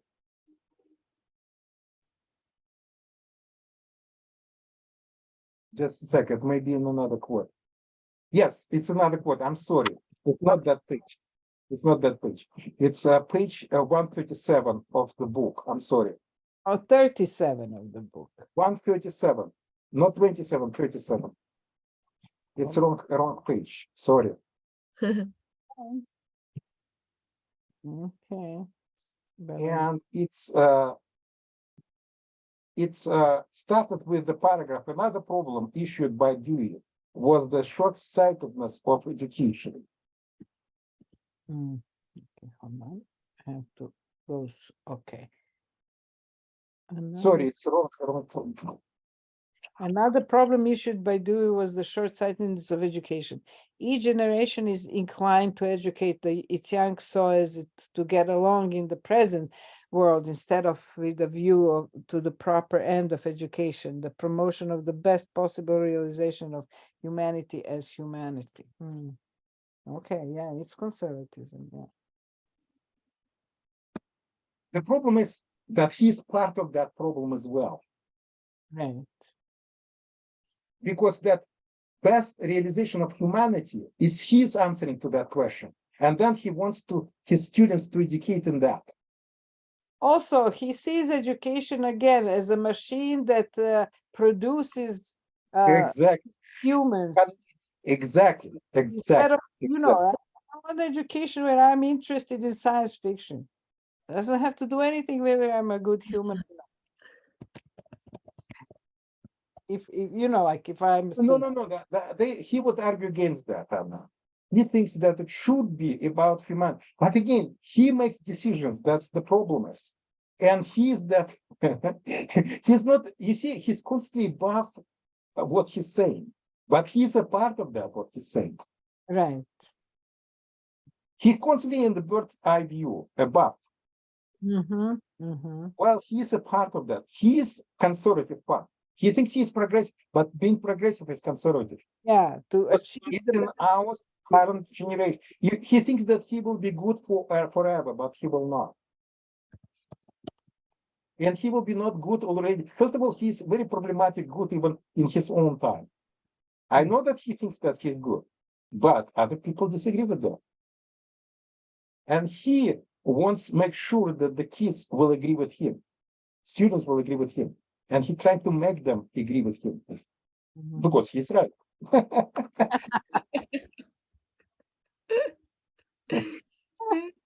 You know, there is a wonderful book, two books by William Saroyan. One is about mothers, one is about fathers. And in the book about fathers, it's for children. He says, when I grow up and become a father, I will not be a father like my father, because now he's writing as a child. Uh-huh. What's a good father? And he says, I will take my children to go for ice cream the whole day, and everyone will get as much ice cream they want, but I will get twice as much because I'm their father. And everything like that. Great.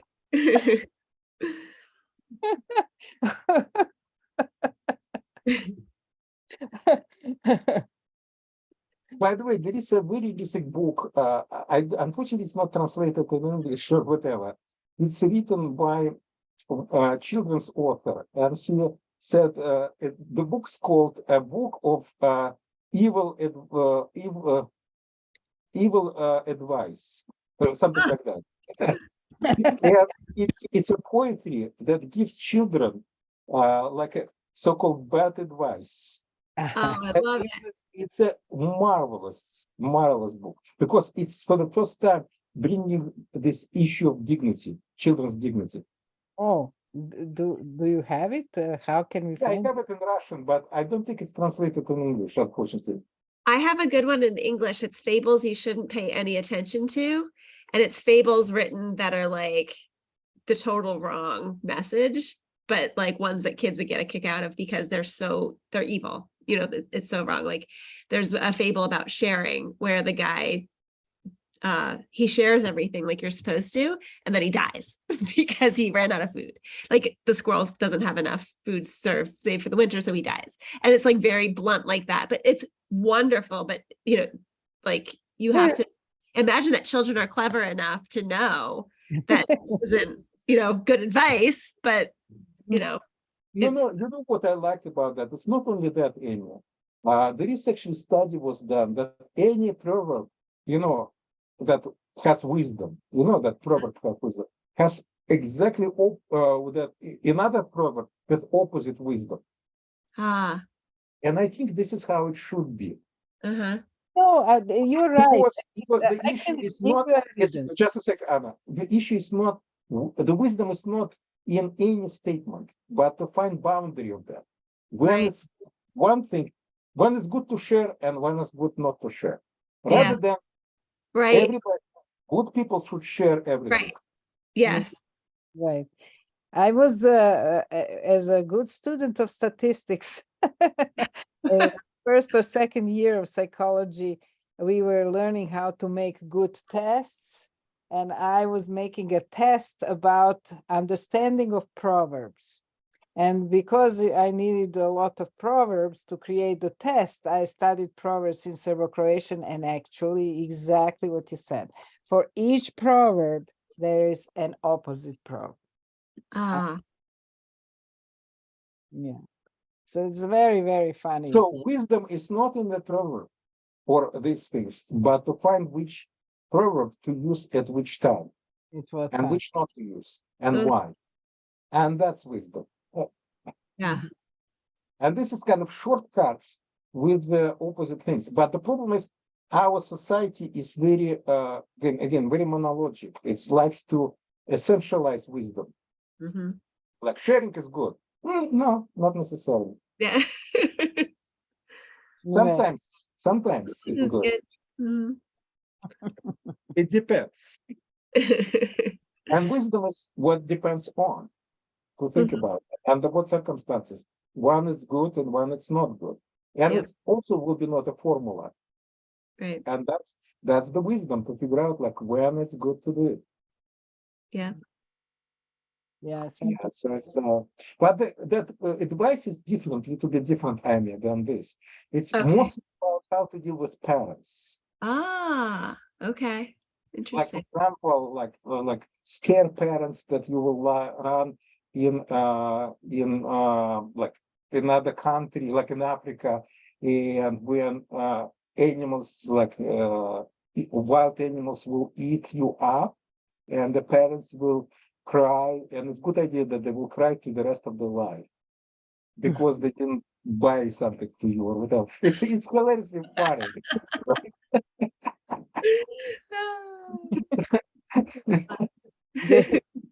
In Serbian, there is a short poem by a very famous writer, and I can very easily translate it to you. It says, "Soldier is a person in the suit of a soldier.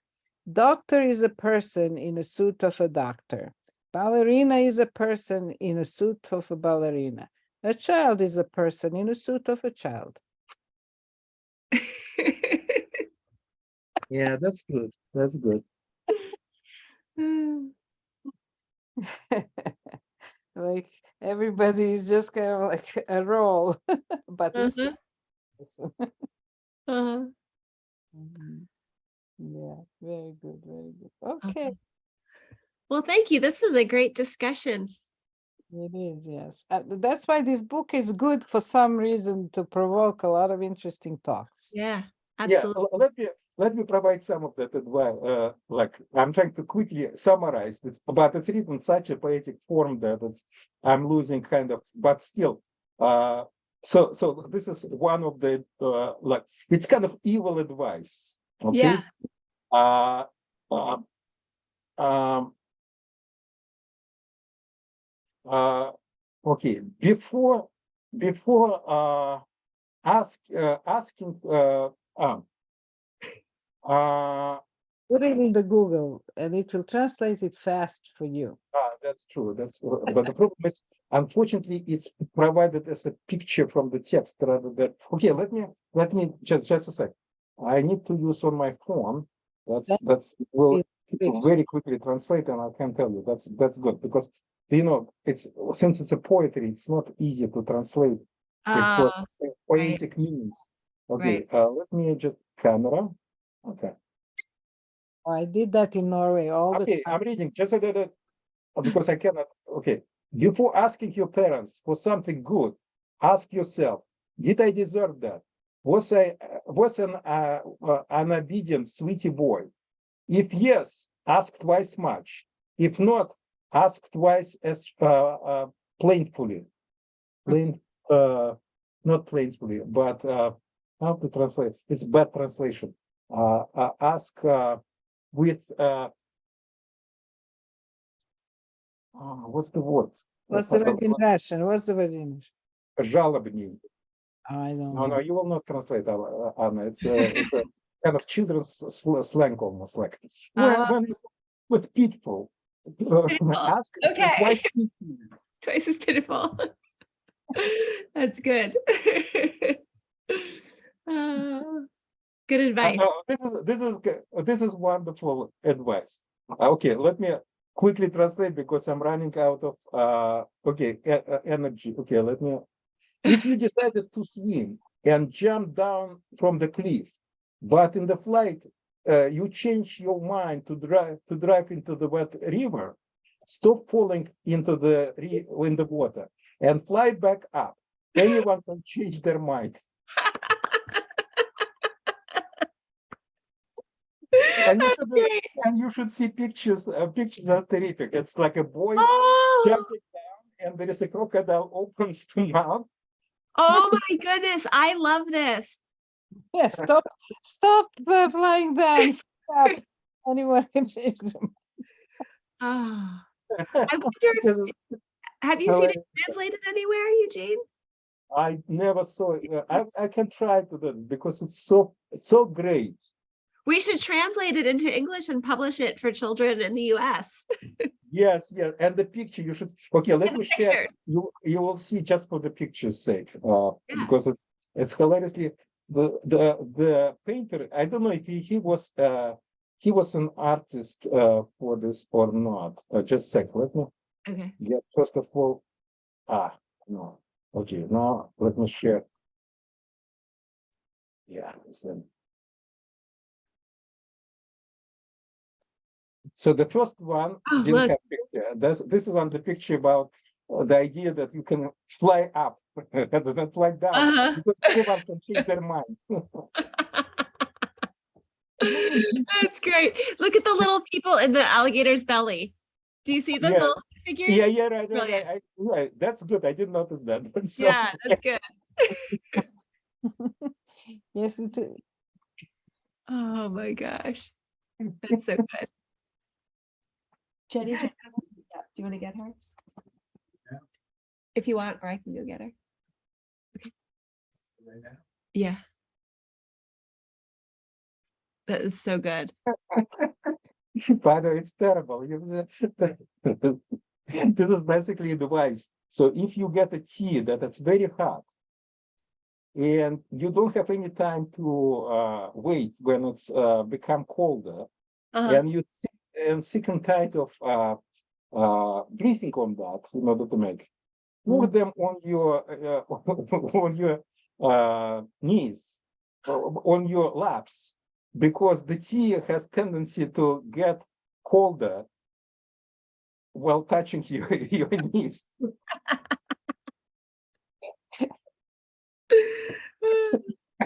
That's great. It's very funny. It is good. So fun. And if you, this is another terrible, like if you're riding your bicycle in your house and suddenly your dad came out, don't go to the refrigerator, because refrigerator is very firm. Keep riding into your father. First of all, he's soft, and also he's forgivable.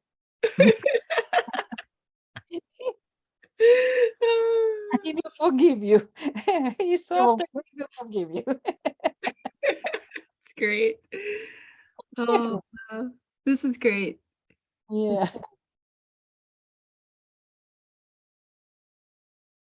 So, for example, another thing, if your mother caught you on the something that you're not allowed to do, Uh, that yelling at you, tell her that this is a present for her birthday, that you're doing a present. that works every time. Yeah. That's great. And this one, This is awful. All of them so hilariously funny. That's I'm telling you, it's not about this kind of things. It's kind of problematizing issue that kids have. Uh-huh. Like about this one about poking in your nose, Uh-huh. because it's so interesting what will come out of it, and you never know what exactly it might be. And if somebody says that it's disgusting, let them not to look at that. You're not poking in their nose.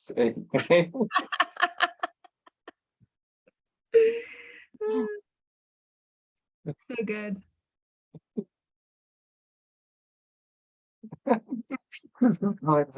If you get lost at some point, and adult, passing adult, ask you where you live, you should definitely not to tell what's your real address.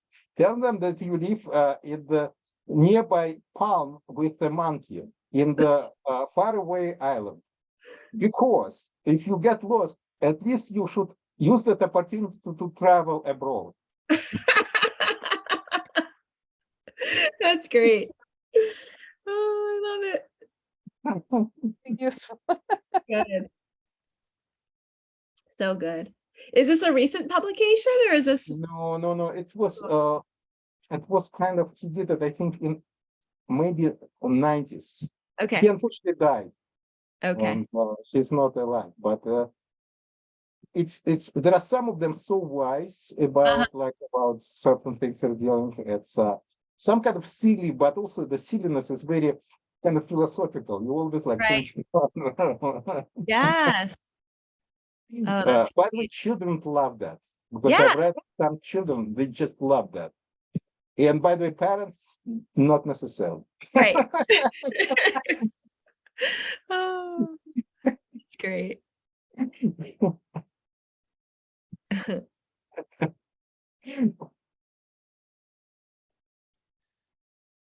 So this is terrific advice. Like if you don't want to get in trouble, don't do that. Don't explore. Don't say. Don't engage with anything. Just stay away and pretend that you're dead until you die. Until you die. That's by the way about safety. Like about Yeah, it's true. True. then Yes. definitely you will be out of trouble. Yeah, it's true. It's true. And stay quietly. Don't move. Pretend that you're dead until you're dead.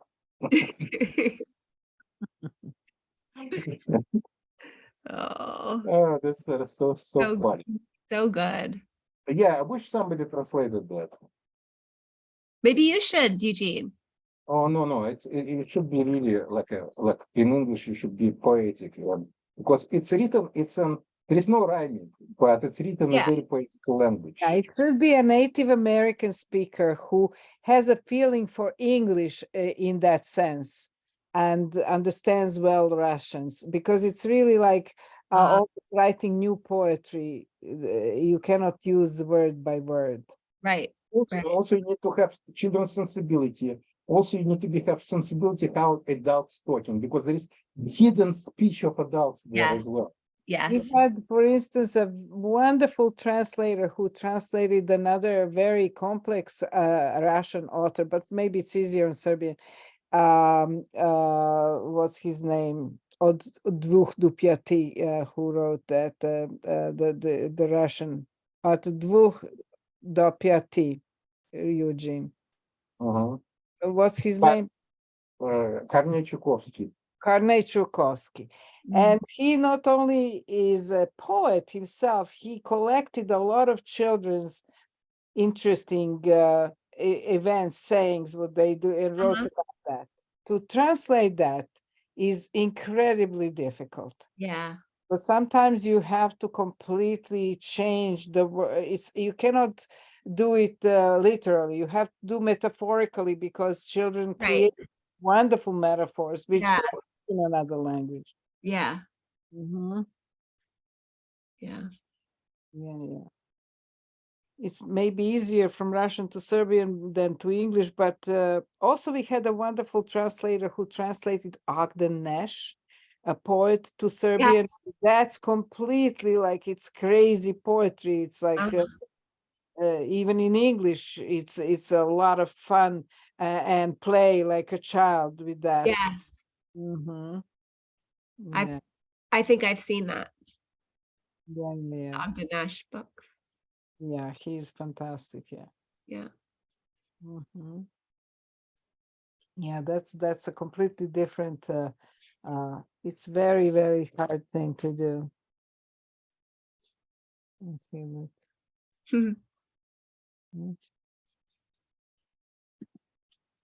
What is the name of the author for that, Eugene? Grigory, it's Grigory is like George in English. Oscar. I can spell his last name. Just a sec. How I need to go back to that. Let me try to see how, because there might be someone put his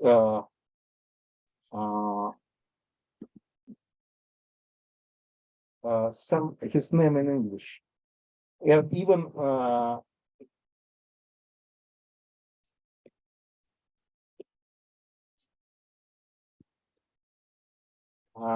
Uh-huh. Okay, I saw that his English name, how they translate it, because, I might do different transliteration. Is one of the Nash poem, very short. Let me put that, because maybe you can find something. Maybe okay, that's how they put it in English. Grigory Oster. Okay. Gotcha. Let me see if we can find something like there is English version. No, that's no. It's interesting. They put that. No. Let me see if his book exists. If I put his name in. So they translated like English version of that as a bad advice, but it's actually not a bad. It's kind of almost like harmful advice. It's more like there is Wikipedia in English of him. Okay. Grigory Oster. They actually say that he's alive. Oh wow! So Oh, I think he died. He's 75. Okay. So it's not that. For some reason, I thought I saw the news that he died, but maybe I'm wrong. Okay, let me put Wikipedia. And Age 75 but that was written when he was born in 47. He's now not 75. He's a little bit more than that. so maybe he died, unfortunately, because I've heard this. Okay, how they translate it? I'm saying a bad advice. They Nice. translate I it see bad it. advice. Yeah. Bad advice. But it's in Russian, it's stronger than bad. It's Okay. it's really harmful. Yeah. Okay. So it's worse than bad, because they can say bad advice in Russian, but he used the word different. It's not bad. It's really harmful advice. Okay. He also wrote for movies. He's known for Yeah, he's great. 38 There is Carats, children's. Yeah, it's terrific. He was caught. Yeah, it's terrific. He makes a very good, actually, use of some of his cartoons, animations for I was teaching advanced qualitative methods, and the big issue was in one of my classes was with the difference between qualitative and quantitative methods, and I was using his kind of his animation because it was in English with English subtitles about this 38 parrots, exactly that, and to demonstrate what's unit of analysis is. That's very interesting. If you can find that on YouTube, and it's with English subtitles. Okay. He's very philosophical.